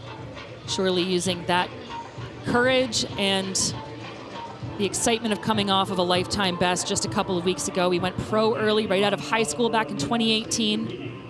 He's had lots of experience under him. Still only 24 years old, so lots of running ahead of him should he want it as well. And Hazem Mayawad, our pacer, set to take things out at 50.0.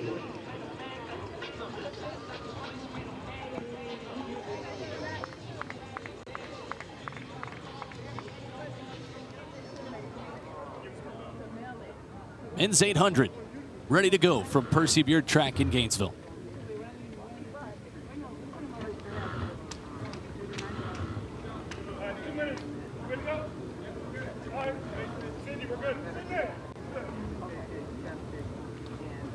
The world record in this event set by David Rudisha, the 2012 London Olympic Games, 140.91. That is the Olympic and the world record in this event, 140.91 by David Rudisha of Kenya.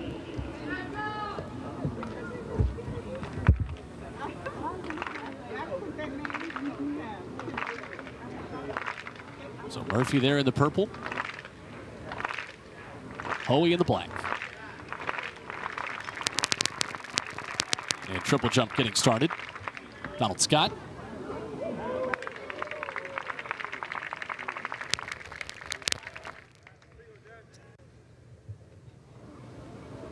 Ladies and gentlemen, now on the runway. And on the runway, the man of the night, Christian Taylor. Well, if ever there was a reason to hold the start of a race, it would be for the introduction of this great man.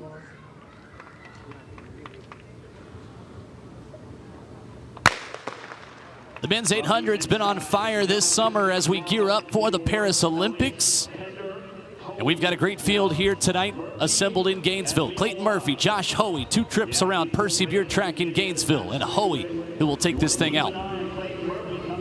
So Mayawad slots into the lead again, taking them out in 50 seconds. This event has been on fire. 3 of the fastest 5 times in history have been run this year.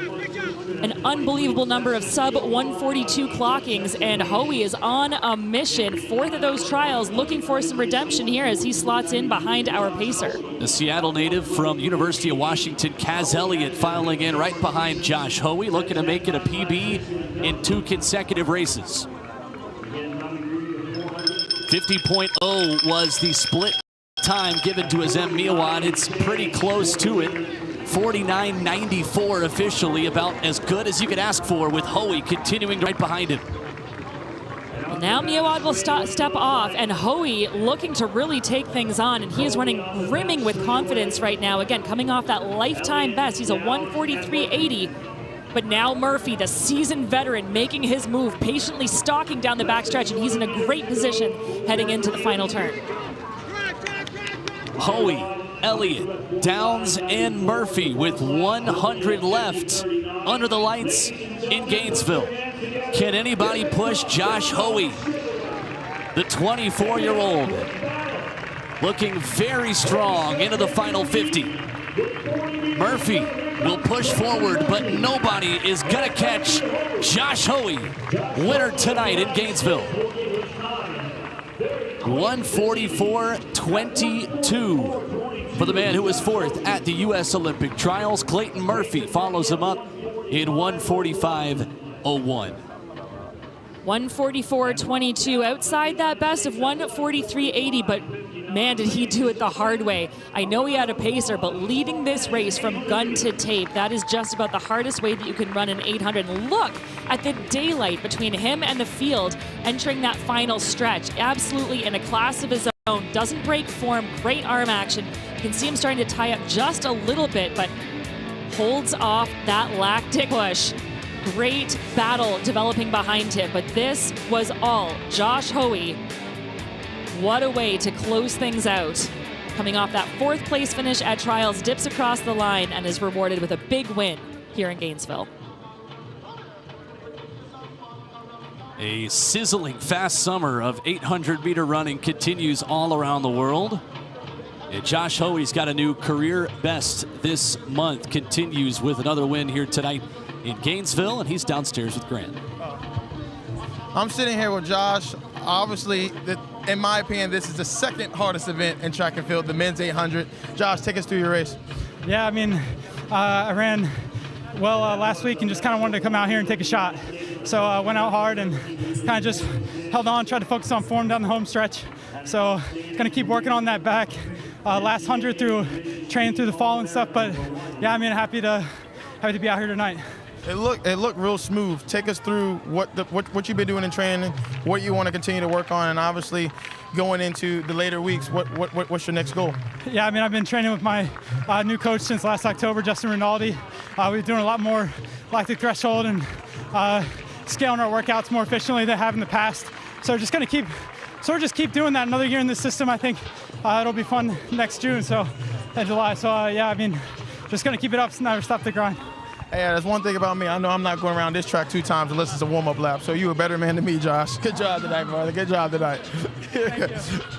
All right, thanks, Grant. Josh Hoey making a very difficult event look very easy tonight under the lights in Gainesville. Christian Taylor continues, the Florida Gator legend, in this his final event of his career in the triple jump. Women's triple jump happening as well. And in that women's triple jump, that is Imani Oliver, the American. Good crowd, good DJ, good energy. We were calling for lightning through the skies throughout the evening. It has held off. Instead, we've got the lightning and the thunder in the stands, and that's exactly what you want. Gorgeous shot there of this beautiful facility under the lights. The track is damp, the spirits are high, and the times are fast as we get ready now for a blazing women's 800, surely well. And Athing Mo back on the track. She will wear hip number 7. She will headline a very fast field. And Addy Wiley is going to challenge her tonight, the 20-year-old who set a season's best of 1:58.67 in Memphis last weekend in the American Track League's Ed Murphy Classic. There is Athing Mo, the Tokyo Olympic champion. And with a fall in the Olympic trials, she will not be on the plane to Paris, but it is good to see her back. And Kate, it is great to see her healthy again. Absolutely. That was absolutely devastating in those trials that fall. She finished. All the power in the world to this woman for coming across that line, and I'm sure what was an absolutely devastating outcome. But she hasn't raced much. Her only 3 performances have come from those heat, semis, and finals of the trials. As you mentioned, she's healthy. You can see the determination on her face. There's a fire under this woman. Now, if there's anyone who can contest her, it is going to be this youngster. Well, they're both young. The 20-year-old Addy Wiley, also at the top of her game. We've got this endurance in Wiley, 1,500-meter 800 specialist, with the speed of Mo with the 4 and the 8 double. Addy Wiley's career best is 1:57.64. Athing Mo with a record in the United States, American record 1:54.97. We're expecting a very fast time here in this women's 800.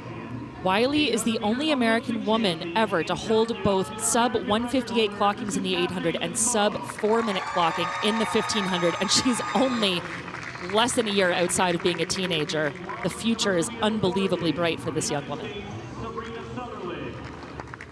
Also in this field, wearing hip number 4, the 28-year-old Olivia Baker.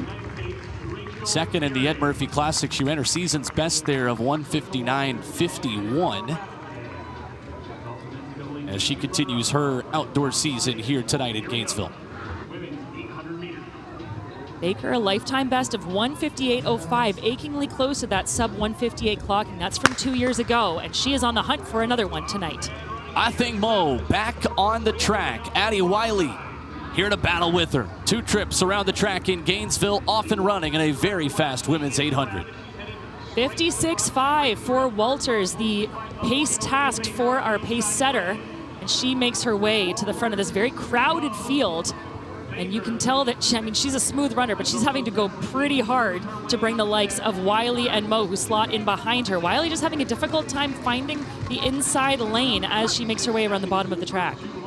So Mo with a half step on Addy Wiley, Olivia Baker there as well, Rachel Gearing rounding out that top 4. Dorcas Ewoy's run 158.58 this season. She is in this field as well, but this is Athing Mo battling 1v1 with Addy Wiley at the front of this field. And the pace is right on schedule from Rachel Walters, who steps off. 1 lap left to go. 56.48, that's about as close as you can get to 56.50 for Walters. Mo through in 57.15, and I've got to say, this looks like cautious running from Athing Mo. I don't blame her one bit after that hard fall. She's been running on the outside of lane 1 this whole time.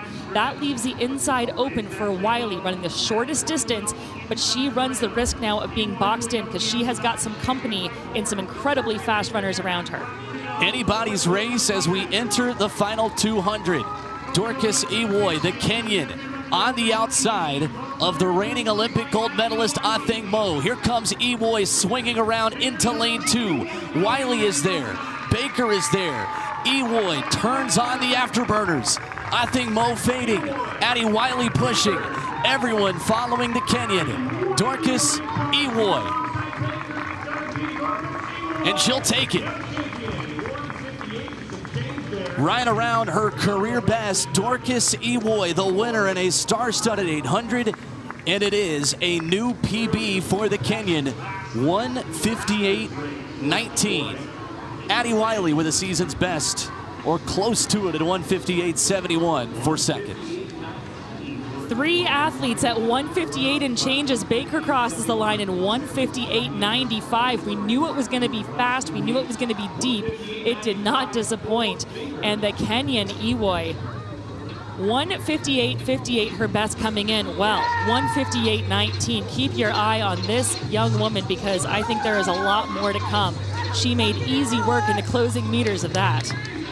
Rachel Gearing gets under 2 minutes as well for the first time. That's a huge PB, 159.50. As we see Christian Taylor continuing here in the men's triple jump. And here was his jump that took place during that women's 800. Again, the final 6 jumps of his career, the American record holder in the men's triple. Getting started in that competition. We'll continue to keep you updated as he continues. Finishing order for the women's 800. Athing Mo runs 2 flat .29 in her first race since her fall in the Olympic trials final. She takes 5th as 4 ladies go under 2 minutes. Dorcas Ewoy, the winner with Grant Holloway. She said it was perfect conditions. I think it's perfect time to say she has a PR. Take us through the race. How you feel? Yeah, the plan was to just go with the pack and started there. And if there was anything, the last 200, just use it all. I mean, you took down some big names in that race. Obviously, it's not rocket science. Coming into this race, did you focus more on them? Or you just came out here and just wanted to run your own race plan? I didn't really focus on nobody because I trained, have worked hard, so I just came here to put it all together. And hey, worked out, not actually exactly, but you're walking out of here for PR. I think that's nothing to hang your head on. Congratulations, and super proud of you. All right, Dorcas Ewoy representing the Campbell Camels. Got to give them a shout out too, as we shout out all these SEC powerhouses here in Gainesville. She takes the win in our women's 800. I'm very excited to see what the 800 looks like on both the men's and the women's side in the Olympic Games, Kate. I sound like a broken record, but that is going to be a race where history is on the line coming up in a couple of weeks. Well, it sure will be. Of course, we'll have a new women's champion. We know that with Athing heartbreakingly not making those games, the youngster with lots of star-studded lights ahead of her, surely. But we are set to see a new gold medalist as we move into Paris, and another event that has just been taking over the globe. Lots more still to come tonight from Gainesville as we continue more of the Holloway Pro Classic. Men's 400s next.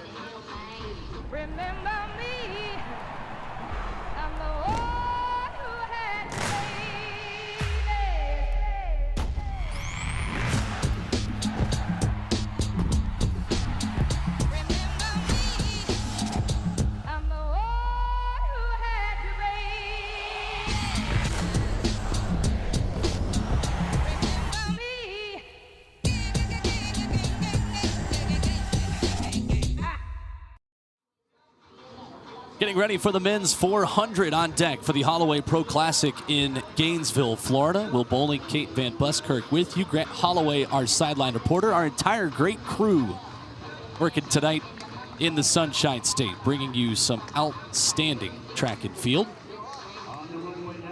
Some big names, Kate, in this men's 400.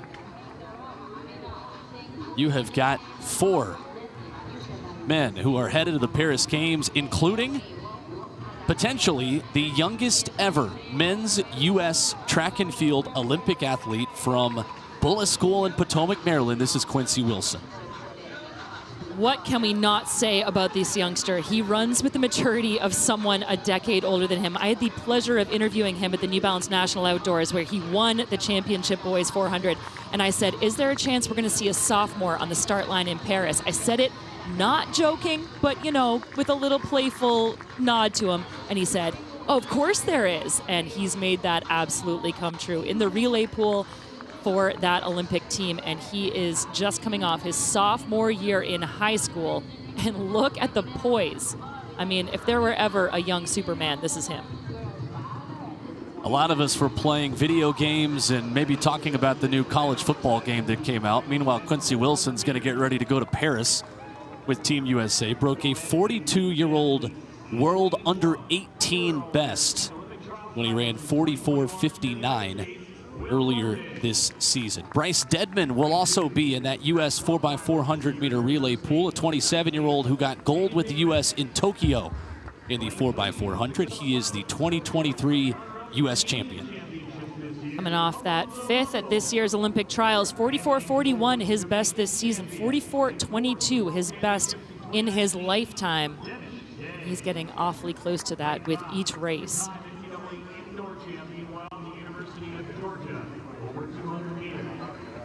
So Dedman and Wilson will get 2 runs side by side. Yeah, Matthew Boling will be in lane number 5 here in this field. The Georgia Bulldog, Texas-born sprinter who was a 2-time NCAA champion, picking up gold medals with the U.S. relay squads in Budapest, running the opening round of the 4x4. He was 8th at the Olympic trials in the men's 400, an event that included the now world leader, Quincy Hall, 25-year-old who comes in as the favorite into the Paris Olympic Games at 400 meters. 43.80. Another event where Team USA hopes to hear its national anthem played when the dust settles over 400 meters. We'll talk about an embarrassment of riches. This relay pool certainly has that in spades. And that is a great problem to have, a great situation to find yourself in if you are the head coach of this squad. And there is the focus of, and it's hard to say this, but the veteran Bryce Dedman at only 27 years old, the youngster Wilson to his inside. 400-meter hurdle Olympian Trevor Bassitt working on his speed on the outside in lane 9 here as well. A 2-time world champ with U.S. 4x4s. We're ready to go in the men's 400.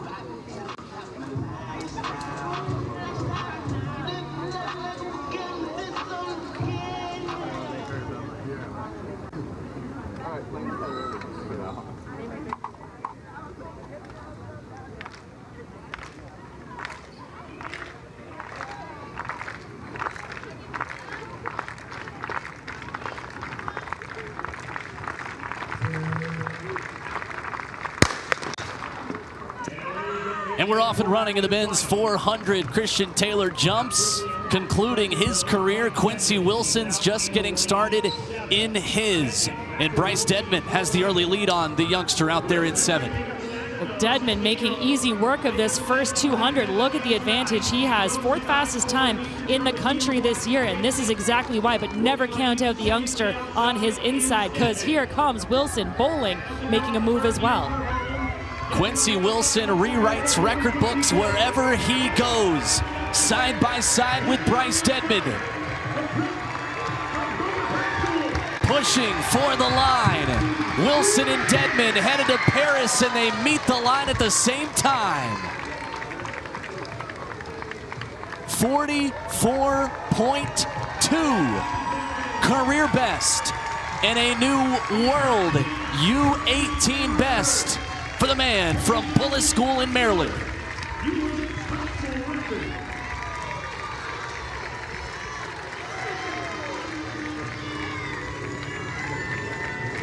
Ladies and gentlemen, it's the summer of Quincy Wilson. That makes him the 2nd fastest American this year. Another world best for the youngster, running with the maturity of an athlete over a decade older than him. And look at what this means to him. What can we not say about the future of men's 400-meter running in this country? 44.2. Dedman was 44.23. Look at this last 100, and these two helped each other. The battle on, I mean, you see the difference in size. You think it's just not possible, and yet the speed endurance of this youngster, it's not just his ability, it's his ability to time it exactly right. He is patient, he is strong, and he never says die across that line. These are the tools that are going to continue building for him as he gets more mature and as he grows. But my goodness, what a race and what an outcome for Quincy Wilson. The final leaderboards for you in the 400. Wilson, 44.2 is downstairs with Grant Holloway. All I can say is this young Thundercat does not miss. I don't know how many times he's broke the high school record. I don't know how many times he's lined up against the line. I don't know how many times he's proved doubters wrong, but I think he deserves his flowers tonight. Quincy, amazing race. Congratulations. Tell the people what they want to hear, man. I've been working for this. I knew when I went at the trials and I got 6th place, I knew I had some stuff left in me. I told him I was going to go out here and give everything that I had, because I want to make sure that I have a great opportunity to be able to get on the USA team on the relay. So I want to go out here and show what I can do and where I left on at the trials. I think you really just put a statement and a stamp on exactly everything that you need to do. Just using this race as a building block, just going forward, man. Like, wow, I'm speechless. Using this race as a building block going forward, like how do you train? How do you go back to it?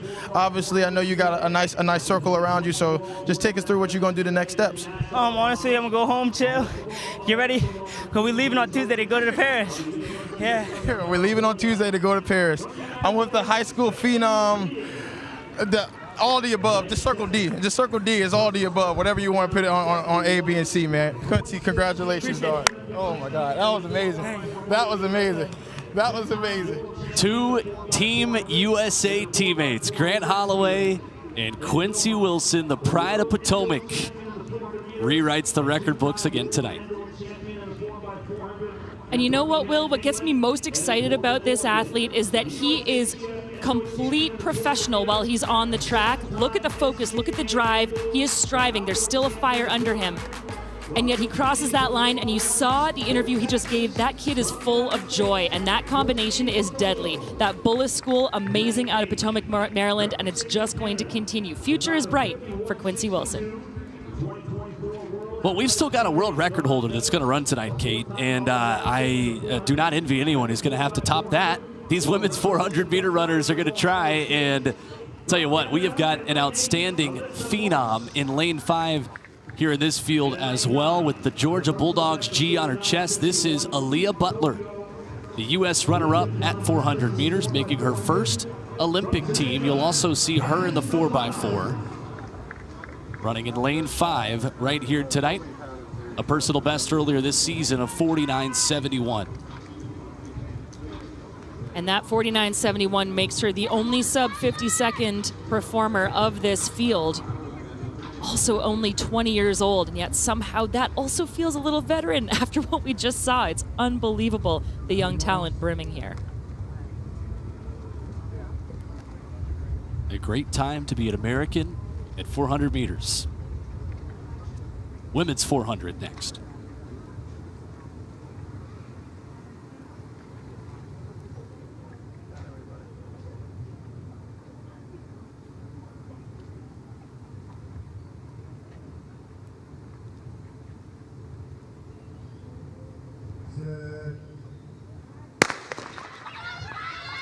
Clean start, Aaliyah Butler in the all-black of the Georgia Bulldogs in the middle of the track. Bailey Lear, a winner last weekend in Memphis in the Puma American Track League, a new personal best.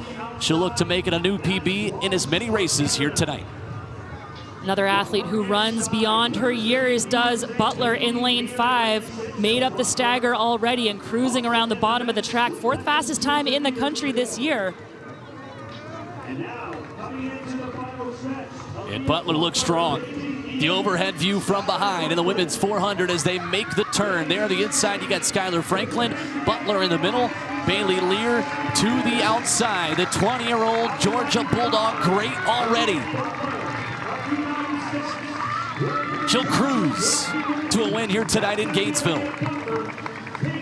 Successful tune-up for Butler, 50-14. Bailey Lear in 50-51. It's Skylar Franklin in 51-01.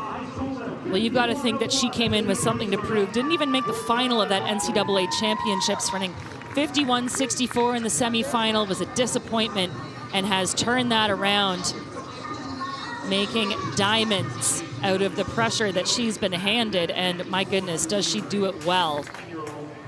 She is so fast. I know that it just sort of goes without saying on this track, but her foot speed is incredible. Her turnover, the arm action, she's a slight runner, really has the build of a Quincy Wilson in many ways, but again, pulling away from the women in this field, putting them on notice, and the young Bulldog comes away with an enormous margin of victory. Finishing order here in the women's 400, Butler, Lear, and Franklin, your top 3. We've had LSU Tigers, we've had Florida Gators talk to Grant Holloway. Well, now we have got a Georgia Bulldog in Aaliyah Butler, the 20-year-old who is headed to Paris. She was first to the line tonight. And in the women's 400, she is your winner downstairs with Grant. We got a Georgia Bulldog. I don't know what our overall record is to Georgia, but last year we lost. So, Aaliyah, take us through this race. You know, I just wanted to get out really fast and work on my start, and then try to come out the 300 mark in first place and finish hard, because going to the Olympics is all or nothing. It's definitely going to be all or nothing. Just like my knees earlier, someone took me out. That's why I'm on one knee like this. But with everything going on, you got the Olympics coming up. How did you use this race as a tune-up? And what are some things you can work on, and obviously to get on the podium from USA? Yeah, just definitely my start and finishing hard, because going to the Olympics, everybody is really top tier and top of the world, and I think it will really push me to do better. So I just wanted to work on my start and everything else. Aaliyah Butler is on the bottom of the track, but she's on the top of her heat. Sending it back to you guys. Well done. Grant Holloway, a natural on the microphone tonight, downstairs with Aaliyah, who gets the win. Tell you what, Kate, we talked about it with Quincy Wilson. Again, 44-20 if you're just joining us in the men's 400. It is so difficult to put together a U.S. 4x400 meter relay team. That's been a big topic of conversation this week with Noah Lyles saying, I'd put myself in that 4x400. I mean, take your pick. Team USA has got some 5-star options on both the men's and women's sides. 5, 6, 7, 10-star options. It doesn't end as we move back to the triple jump runway. And Kaywan Comer of the Bahamas getting the crowd into it.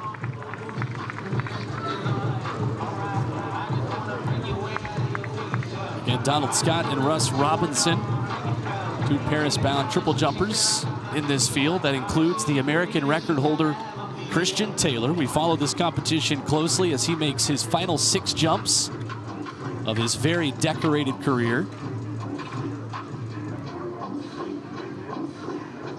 And as that continues down on the runway, back of the track, we have got another star-studded event, the men's 200. U.S. versus Jamaica here in this field. And on a very fast surface. Kate, we were interested to see how this track would run tonight after an hour rain delay. If anything, it perhaps made this track faster. Heat and humidity have subsided. And here in Gainesville, the clock is on fire tonight. Well, look, Will, no shade to the facility. Absolutely blazing fast track.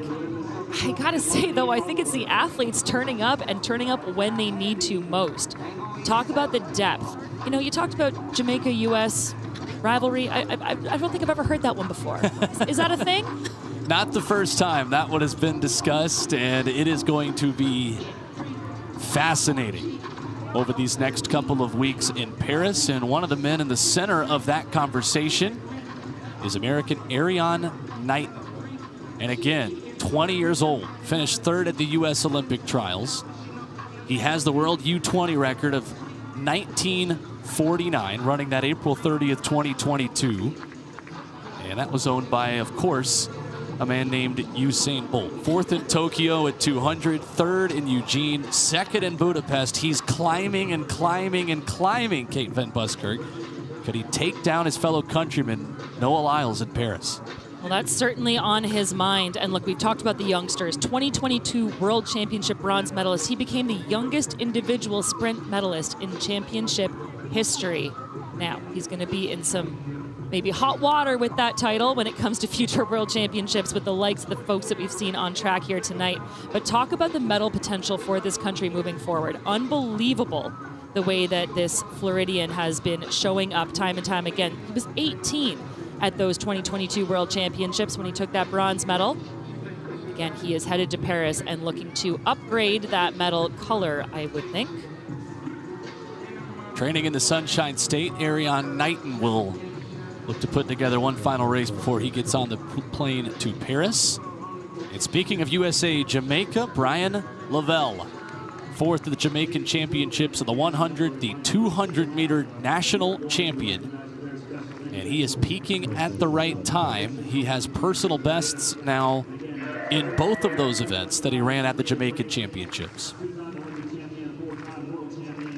In 1997, there you see, getting under 20 seconds and getting ready for Paris.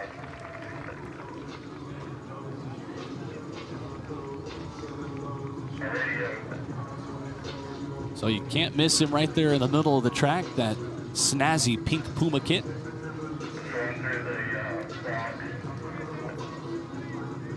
We talked about it earlier, Kate, but with a Netflix show out about some of the best sprinters in the world, with the Yu-Gi-Oh cards that Noah Lyles is showcasing before races, it's good for the sport. We not only have big talents, we've got big personalities. And big showdowns, like you said, it is the Jamaica-U.S. showdown here in this men's 200. Surely we'll see that again in Paris. Erriyon Knighton, Brian Lavelle, the men's 200. As our public address announcer will introduce this great Florida crowd to the entire field.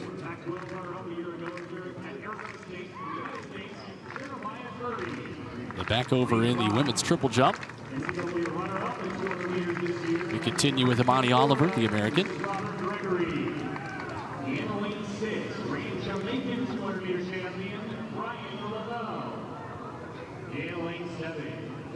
And now ready. Men's 200 final. Knighton, Lavelle, and a full field ready to go in Gainesville.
Quick out of the blocks for Lavelle on the inside. Knighton just a half step slow, looking to make up ground halfway through men's 200.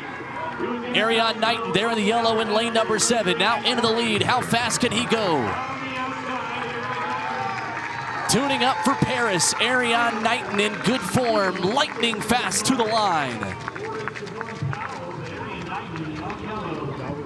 1992. Erriyon Knighton takes the win tonight in Gainesville. Wasn't his best start, but ultimately a good final tune-up before he takes the plane to Paris.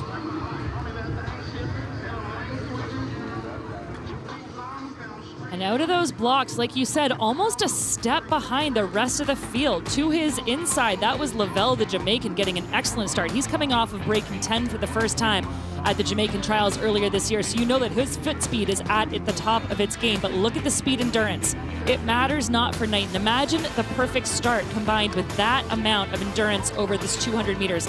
Look, he was just outside the medals in Tokyo, 4th place. You better believe he is looking to upgrade that, joining his countrymen on the podium, eases across the line and still comes away with a sub-20 clocking. That is how you get the job done, making the most out of a not fantastic start situation.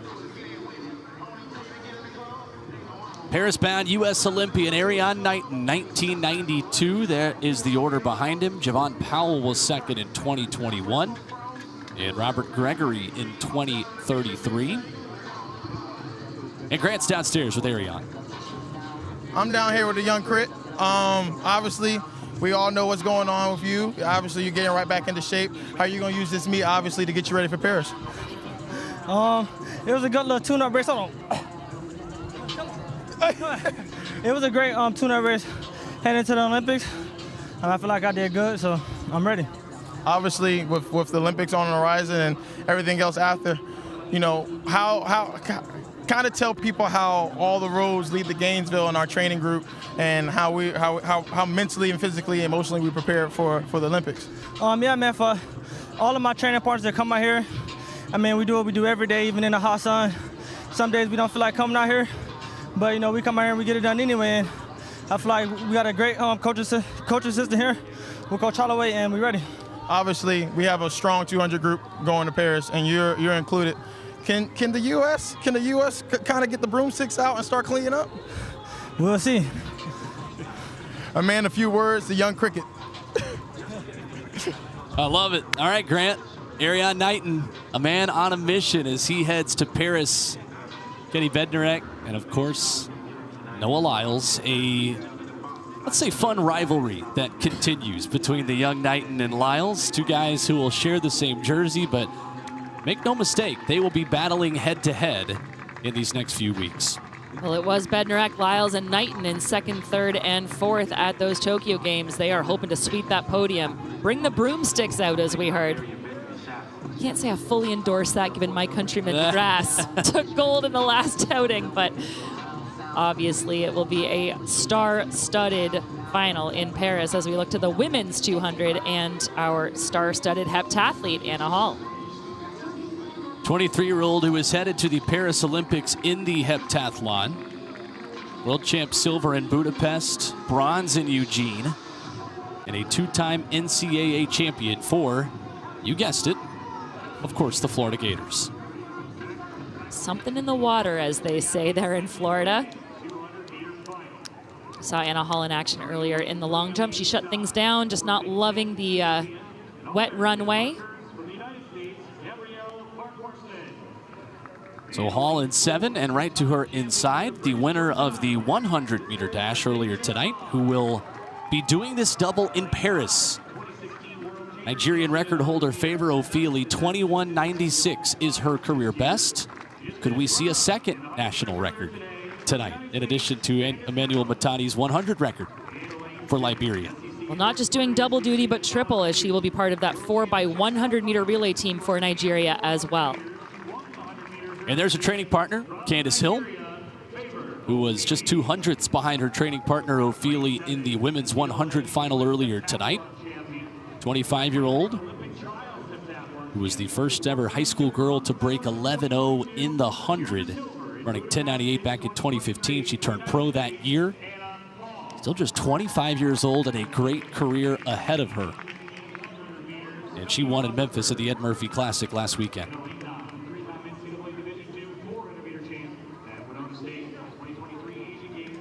So Hill, Ofili, and Hall coming back for double duty.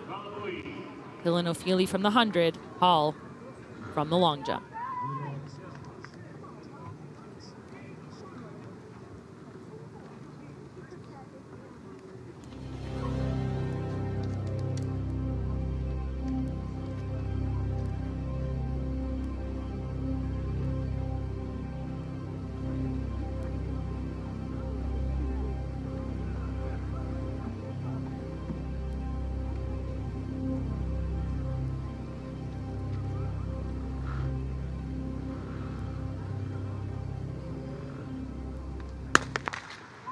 Women's 200 with a trio of Paris-bound Olympians. Off and running, and look at Favour Ofili go. Her training partner, Candace Hill, right to the inside. Adeja Hodge, the 18-year-old, is there on the inside. Ofili looking to make it a double victory tonight in Gainesville, and she will. 22-36, slight headwind for Ofili, who takes it. And it's Ofili and Hill 1 and 2 once more. 22-62, and Adeja Hodge, the 18-year-old, who will be the youngest of the 200 at the Paris Olympics. She runs 22-66. That's a new season's best. Well, that slight headwind certainly making up for the fact that Favour Ofili ran within 0.03 of a second of her season's best and did it in dominant fashion. Again, such fast footwork. She just sort of prances over the track. There's no other way to put it. Hodge giving good chase on the inside. We haven't given her flowers yet. The 18-year-old, as you mentioned, a product of that Mount Verde Academy in Florida. But it is Ofili pulling away now. And there is something working for this training duo as they come across the line 1-2. Ofili and Hill into a slight headwind, 22-36 to 22-62. And for Anna Hall in fifth, it was 23-81. That is a season's best for the former Gator, who is Paris-bound with Team USA. That's your women's 200. Here tonight from Percy Beard Track in Gainesville. So Grant Holloway has got a very star-studded trio of 200-meter runners. You got another full house down there, don't you, Grant? I got a little full house like I'm playing poker. I mean, usually you can win with full house, but I'm even now. I got 2 Gators and I got 2 Tigers. Obviously, I got 2 training partners and I got my training partner on the far end. But first the Tigers. Obviously, you guys did the 100. Now you guys came to the 200. How did you take the 100 race and try to translate it into the 2? I mean, like Coach said, take it one race at a time. This is your last competition before you head to Paris, and let's just see the race model and start going from there. And after the 100, I'm like, I got one more. Transit and finish strong. That is it. Yeah, in this race, I was really focusing on my first 100. Hopefully it was 11.3 or better, but we'll see what Coach Trevor says, but that's what I was working on. And obviously, Anna, you're gearing up for a star-studded field in the heptathlon. How are you using the 200, obviously, to prepare yourself for Paris? Yeah, I was just trying to get another race on my legs before I head off to Paris and looking for a season's best. I got a small one. I was hoping to run a bit faster, but progress is progress, so I'm happy with the day. Obviously, we're all going to be in Paris, so I can't wait, and congratulations to you guys. Thank you so much. All right, thank you, Grant.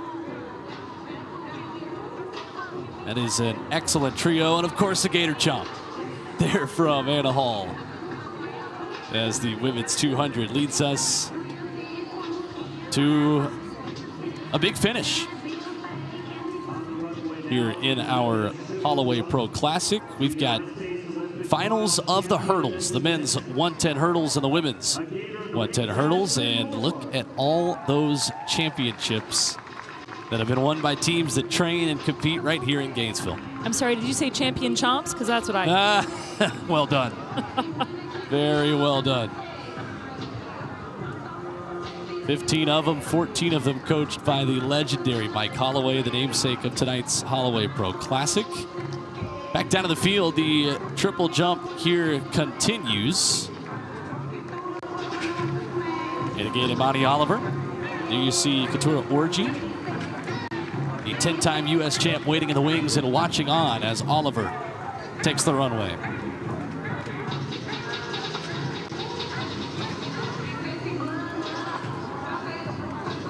And then there is the Paris-bound Jasmine Moore.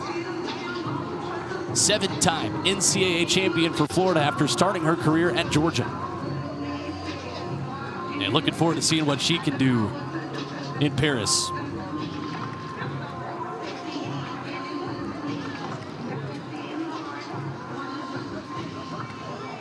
So live pictures of our volunteers and all of our workers here at the Holloway Pro Classic putting up the hurdles for the men's 110 hurdles. And Christian Taylor, the American record holder, 2-time champ in this event, decorated U.S. Olympian, is waiting to make his 5th jump. He's got 2 jumps left of his outstanding career.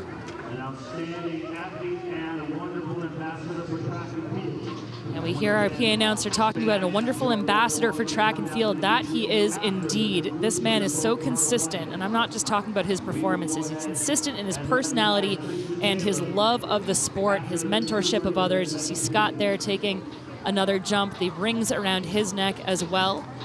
Just having a little bit of a word with the sand pit there.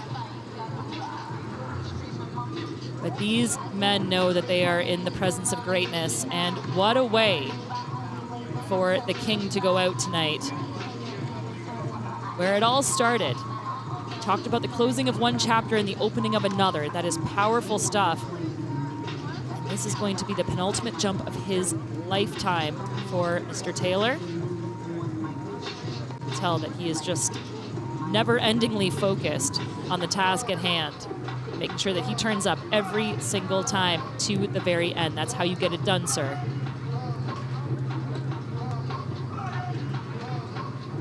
And just an amazing amount of accolades for a guy that has been an excellent ambassador for this sport in the United States. He represented the U.S. so well throughout his career. 29-time Diamond League winner, just unbelievable. Well, and these are the things that get overshadowed a little bit when you have things like 2-time Olympic champion and 4-time world champion. I mean, again, consistency, consistency, consistency. That is how you build. Talk about technicality, working through every little change that he makes in his training, in his competition, showing up consistently every time to make sure that he is at his best. And this is no exception. Under the lights here in Gainesville. Said coming into the competition, these 6 jumps will be the most significant of my career because I know it's the closing of one chapter and the start of life after track. Certainly challenging to turn off that competitive mindset. Once it's done, here's Christian Taylor for the penultimate time.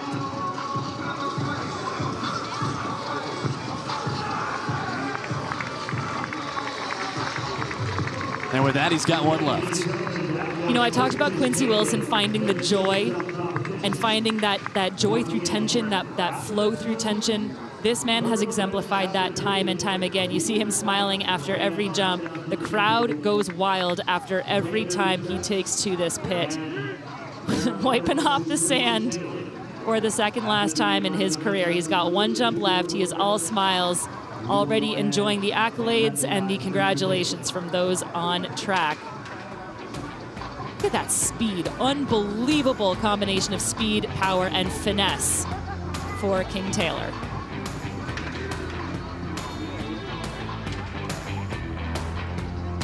Second look. Brilliant. Best American to do it. Second best mark of all time, Christian Taylor in the men's triple jump, 18:21. 4-time NCAA champion at Florida when he began his career here at Percy Beard Track.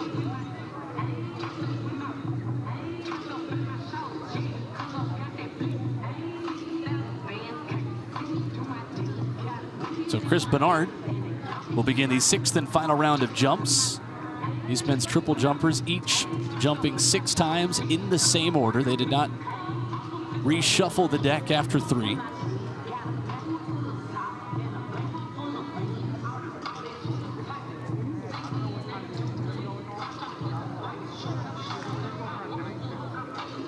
Six more jumps remaining in the men's triple.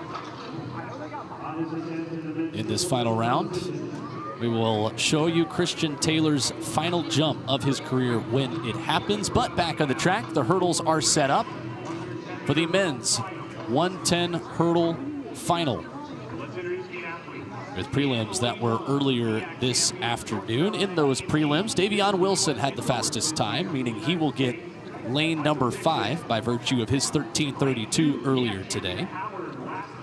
And Eric Edwards Jr. won heat number 2. There was a significant amount of wind for the runners in heat 1. 1.7 the reading there. 0.3 was the reading for Edwards when he won his heat. And there is Edwards. He ran 13:37, the second fastest time in our prelim round earlier this afternoon.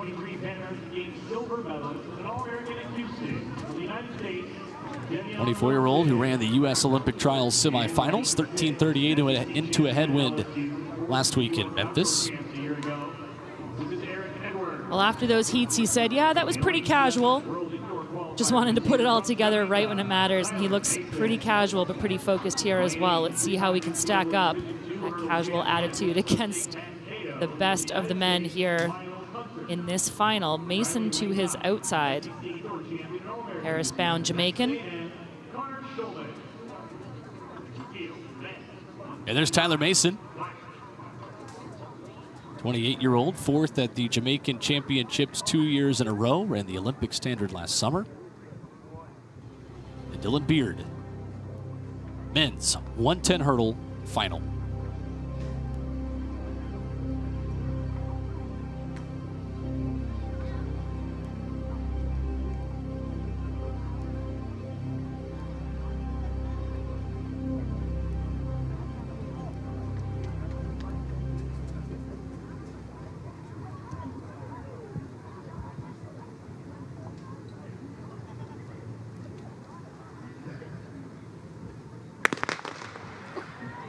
Eric Edwards Jr. very quick out of the blocks here in the final of the men's 110 hurdles with a half a step.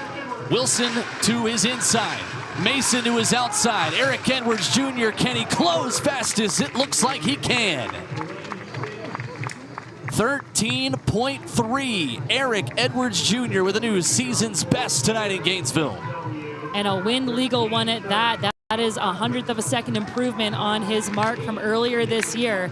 And that is almost 10th ahead of Miles Hunter, who crosses the line for second in 13:39. Casual work indeed for Edwards Jr. Powers out of the blocks. You talked about how fast he is over that first hurdle. He is in tandem with the best. He's got some contest to his inside. But quick work over those first few barriers and then just continues to pull away. Quick between the marks as well, and that is going to get him across the line first in that new season's best. That's exactly where you want to be at this point in the season. Not much wind to speak of, only 0.5 meters per second pushing him.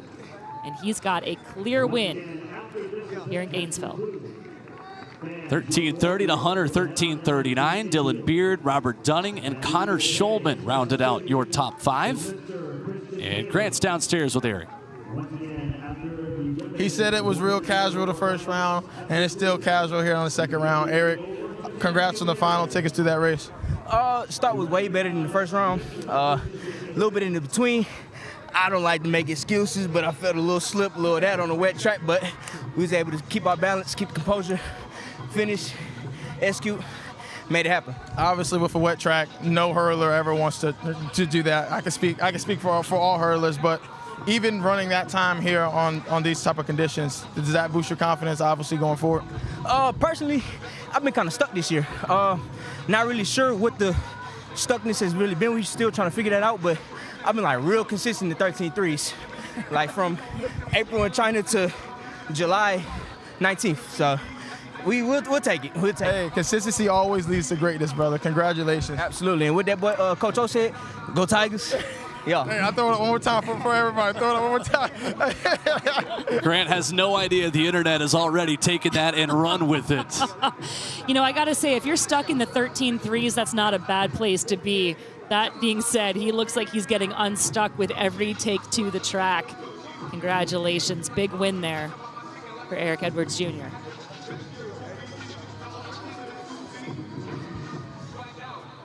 So that leaves us just one more event on the track, the women's 100-meter hurdles, including the world record holder Tobi Amusan. Just a moment ago in the men's triple jump, we are in the final round of jumps.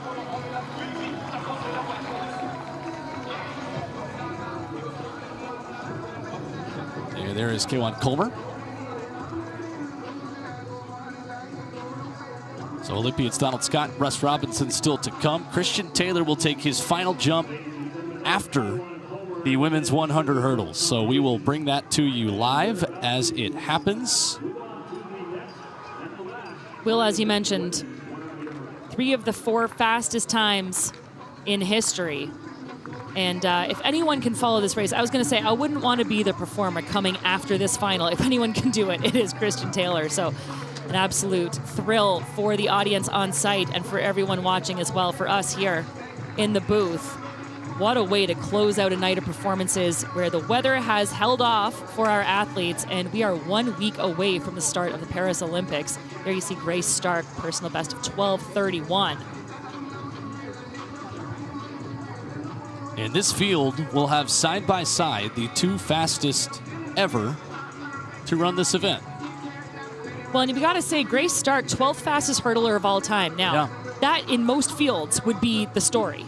But to say that you're 12th and that is not the story here is really something to say about the depth. And the world record holder, Tobi Amusan, who was not thrilled with her prelim round. She makes the final. She runs in lane 6 right next to Grace Stark, who had that best mark in the prelim round. But talking to Grant Holloway after that prelim race, she made it sound like, Kate, that she's got a lot to fix here. Well, she said it. You know, it's final after final after final. This is why she is the world record holder. That being said, the gold medal at those Tokyo Games fell out of her reach, as did actually every medal. 4th there. She is looking to make good on her promise to improve on that going into Paris. But that is what a true professional does. This was not a semifinal. This was a final. Every time I step to the line, knowing the depth of the field and the depth in the world right now, I need to step it up because there is always someone waiting in the wings to take my place. Amusan, who broke this lady's world record when she ran 12:12 in Eugene. That is Keni Harrison, 12:20 in 2016, the 2nd fastest time ever. 3rd at last year's World Championships. Not on Team USA, headed to Paris. 31 years old. An NCAA championship at Kentucky.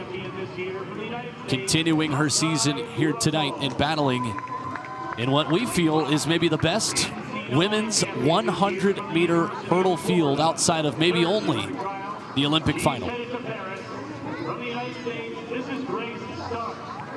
Back over in the field, let's quickly show you more men's triple jump. This is Donald Scott, the U.S. Olympian, for his final attempt.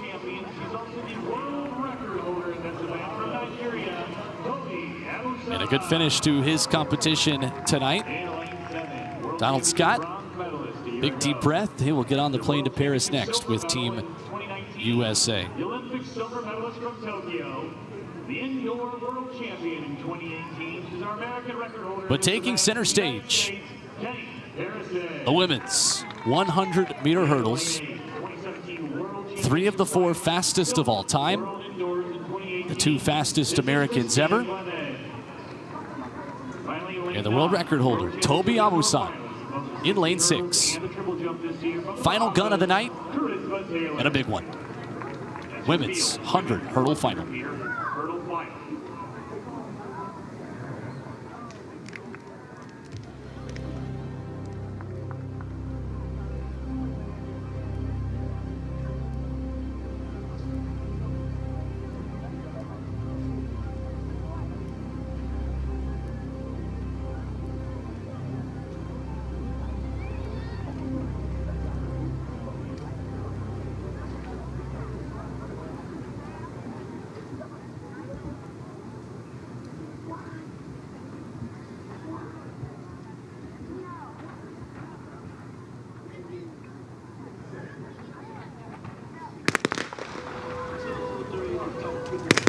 They're going to bring him back.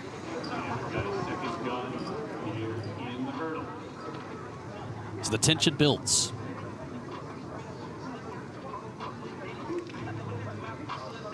Now, when this happened to the men's 100, Emmanuel Matadi ran a Liberia national record on the second try.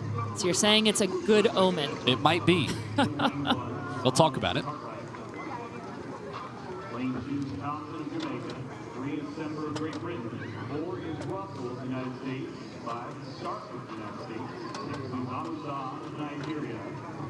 And a yellow flag. And a shot there of Russell, who we should never count out. Fastest in the world this year, 4th fastest hurdler of all time. 12:25 at those U.S. trials. That is the best mark in the world in 2024.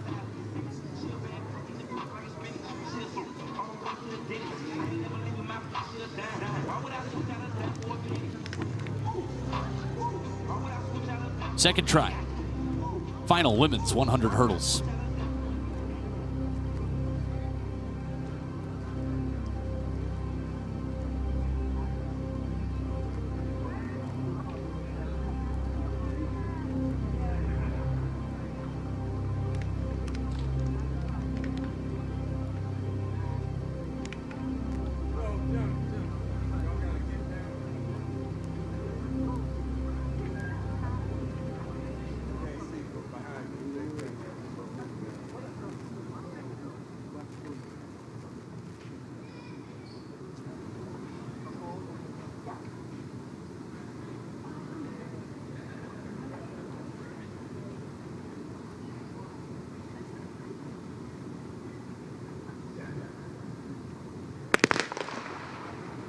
Clean start this time and an even start on the women's 100-meter hurdles. Masai Russell and Grace Stark side by side in the middle of the track. Stark with a half step. There the inside, Tanisha Cartwright. Stark, Amusan on the outside and close at the finish.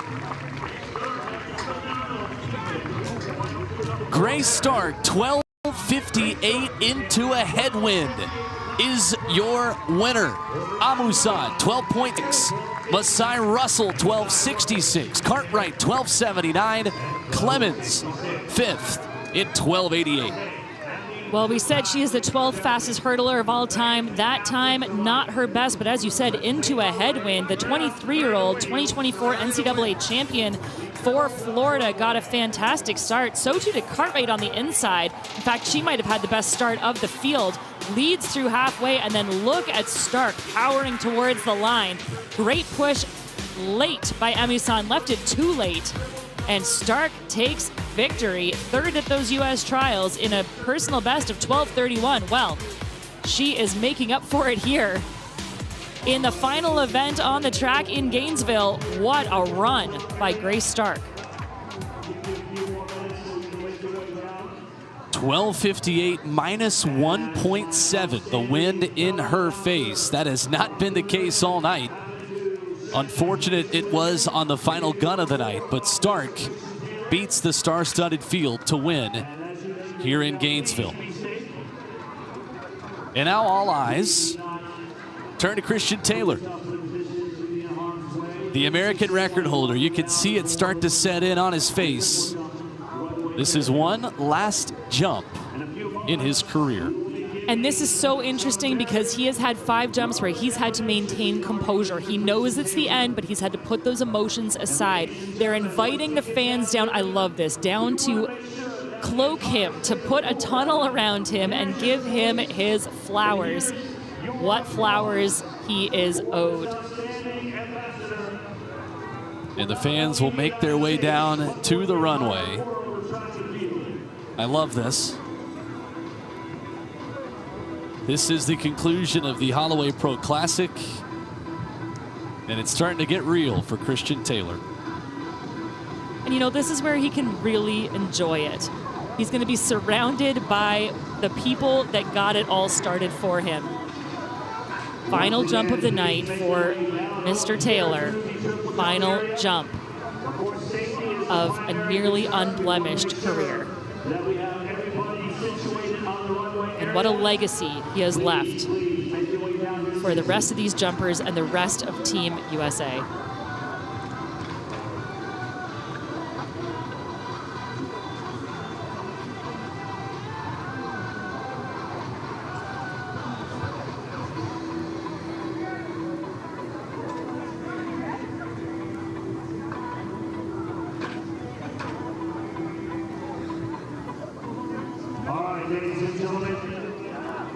So here he comes for one final time into the pit. American record holder, Christian Taylor. The Gator Great has a personal record of 18 meters 21. That equates to 59 feet 8 3/4 inches, which ranks him second on the all-time list. Christian is a 29-time Diamond League meeting winner, a 7-time Diamond Trophy winner, and a 5-time Diamond League final winner. His achievements include 4 World Championship gold medals, 3 NCAA indoor titles, 3 NCAA outdoor championships, as well as 2 Olympic gold medals and 2 World Continental Cup wins. Known for his extraordinary achievements, as one of the greatest triple jumpers in history, marked by his remarkable consistency and technical approach. Hey, sir. And more personal best of 40-70 in the 200 and 45-07 in the 400 meters. Ladies and gentlemen, please put your hands together for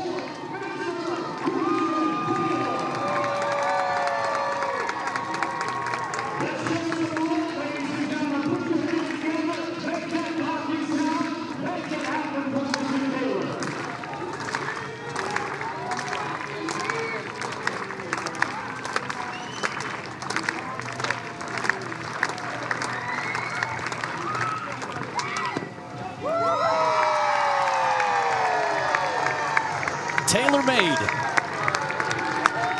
a decorated U.S. Olympian, goes out at home. They called him a Gator Great. They called it honoring a legend, from one legend to another. Congratulations on a stellar career, sir.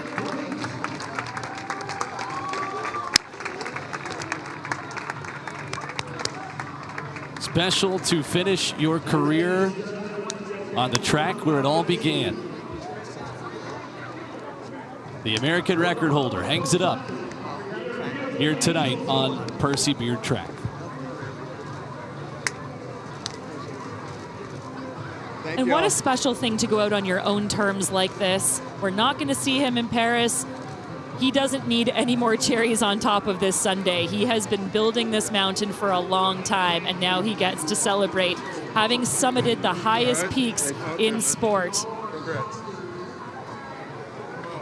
A young one to an old one, brother. Yeah, that is awesome. You deserve it. Enjoy it, man. The great Holloway. Enjoy it.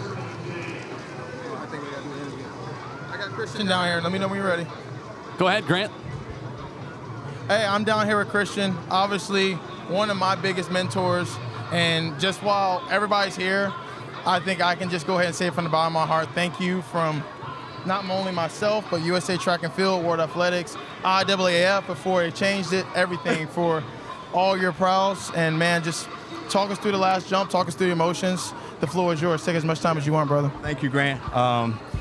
Man, I just strive to be the best athlete I could be, but I just want to be a good person in the end and be a role model, let people know that either at the top or the bottom, give God glory. He's opened doors for me. He's helped me reach my dreams, my goals. I'm a proud Florida Gator. I bleed orange and blue. And for my journey to start and end here, I couldn't ask for a better career, a better journey, and now I pass off the baton to you. Oh, I appreciate that, brother. Hey, man, from the bottom of our heart, everybody out here. Hey, let's give it up one more time for Christian Taylor, please. Hey, wonderful night, guys. Send it back up to you one last time. Grant, outstanding work tonight. You're a star in the making, my friend. You got a future in this. And we send all the best to Grant Holloway as well and wish him the best as he pursues a world record this summer in Paris. Another look at the final trip into the pit for the American record holder, Christian Taylor. Talk about a cherry on top. This was it. Focus to the end. He said, I don't want to just be a great athlete. I want to be a great person. He brings that energy, that drive, and that legacy building to every step of his journey. Tonight was no exception. And it looks like he liked it. The last jump as well. I think he couldn't get the smile off his face. Great angle here. Power, finesse, speed, and now something to hang your hat on, as if you needed something else to do just that. Christian Taylor goes out once again in style. So as a storied career ends, Kate, the fun is only beginning this summer in the world of track and field. The Paris Games are on deck. The opening ceremonies are just a week away. I know both of us could not be more excited for what is going to be a star-studded event and going to be electric every night they take the track there in Paris. We saw the final preparations come together time and time again here tonight on the track, on the triple jump and long jump runways. And now again, all the congratulations to a man who is a huge fan of the sport himself, and I'm sure will be watching with great attention as his countrymen and women show their very best in front of the world in Paris. So tonight, as we close the book on Christian Taylor's career, we are just starting to put pen to paper and tell the story of Quincy Wilson. The big story tonight, the world U18 best, 44.2 in the 400. And a lot of fun still to be had for each of these men and women headed to Paris as they continue their seasons here this summer. So again, we just had an outstanding hurdles race in a star-studded field. Again, a reminder, this was Grace Stark getting the win.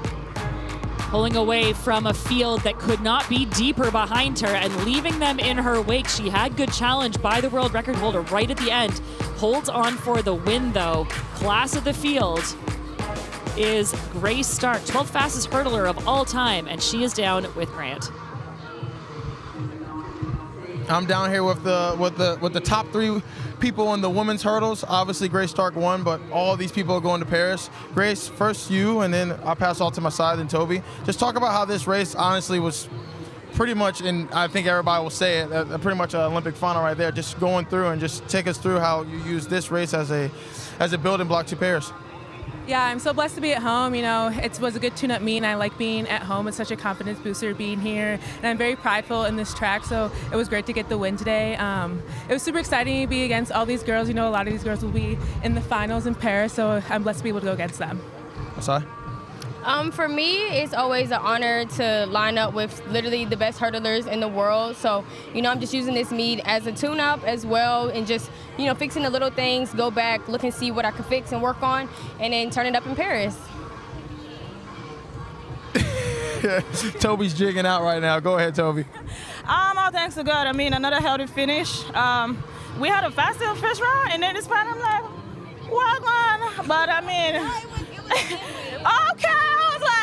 Where's the second hurdles? I was searching for it, but I mean, you know, second place finish. We always want to win, but I mean, Grace did an amazing job, beating my ass today, and you know, I'm working on my style. My finish is great, so I mean, just excited. Well, ladies, congratulations. Obviously, we're all being. Oh, Christian Taylor's popping champagne. All right, obviously, we'll all be in Paris, but congratulations, and I'll see you guys soon. Sending it back up to you guys. All right, Grant, before we let you go, first of all, how do you like being a sideline reporter? Did you have fun tonight? I need to find a damn chair next time. Fair enough. Hey, update people. How are you feeling? How excited are you? Obviously, big expectations. You mentioned it earlier. Tobi's got a world record, and you're chasing one of your own coming up here. Obviously, yeah, this meet, it exceeded all expectations. Although we were an hour delayed, between cheat codes, between Christian Taylor and between the women's hurdles, I think this meet definitely ranks #1 on the Diamond League list. So next time everything comes together, guys, just think about Gainesville. But it's just one of the things, man, like, it's track and field is evolving. It's a beautiful sport. And I'll be the first to say that I am truly a track and field fan. So not only am I a hurdler, but I am a track and field fan. And, you know, to watch this meet sideline, this is my first time. First of all, I just want to say thank you to you guys for trusting me. And thank you for everybody. If you stayed this long, thank you for watching. Obviously, you know, I'm getting ready to go to Paris. So this is not what you guys wanted to see, but it's what we all wanted to see. So I appreciate you guys. And like I said, I can't wait to do this again. Just remind me next time to find a damn chair, because I'm standing on my feet. My calves are cramping like I'm crushing on a girl right now. Grant, if we learned anything, it's that the wait is well worth it with that rain delay. Let me tell you, the wait will be worth it when we see you in Paris, my friend. Well done tonight. I appreciate it, guys. Thank you guys so much. Have a good night. All right, best of luck. Grant Holloway off to Paris now as well, and an A-plus job tonight. Absolutely. He is an absolute natural. And speaking of naturals, there's, I don't know if that's second, third, fourth, 10th bottle of champagne, doesn't matter. Christian can have as many as he wants. He didn't, you know, the rain held off. Why not make it rain with champagne? What a night here in Gainesville at the Holloway Pro Classic. Thank you to everyone who joined us, and thank you to Grant Holloway again, crushing it tonight in his debut as a sideline reporter. We wish him all the best as he goes to Paris. And Kate, it's here, week away, opening ceremony time. Hard to believe, super exciting, and I couldn't think of a better way to send off the American athletes, our internationals, everyone en route across the pond, as they say. Will, what a night it's been. We had 14 members of the Paris-bound Team USA tonight. We wish them and all of the Olympians tonight the best of luck as they make their way to Paris.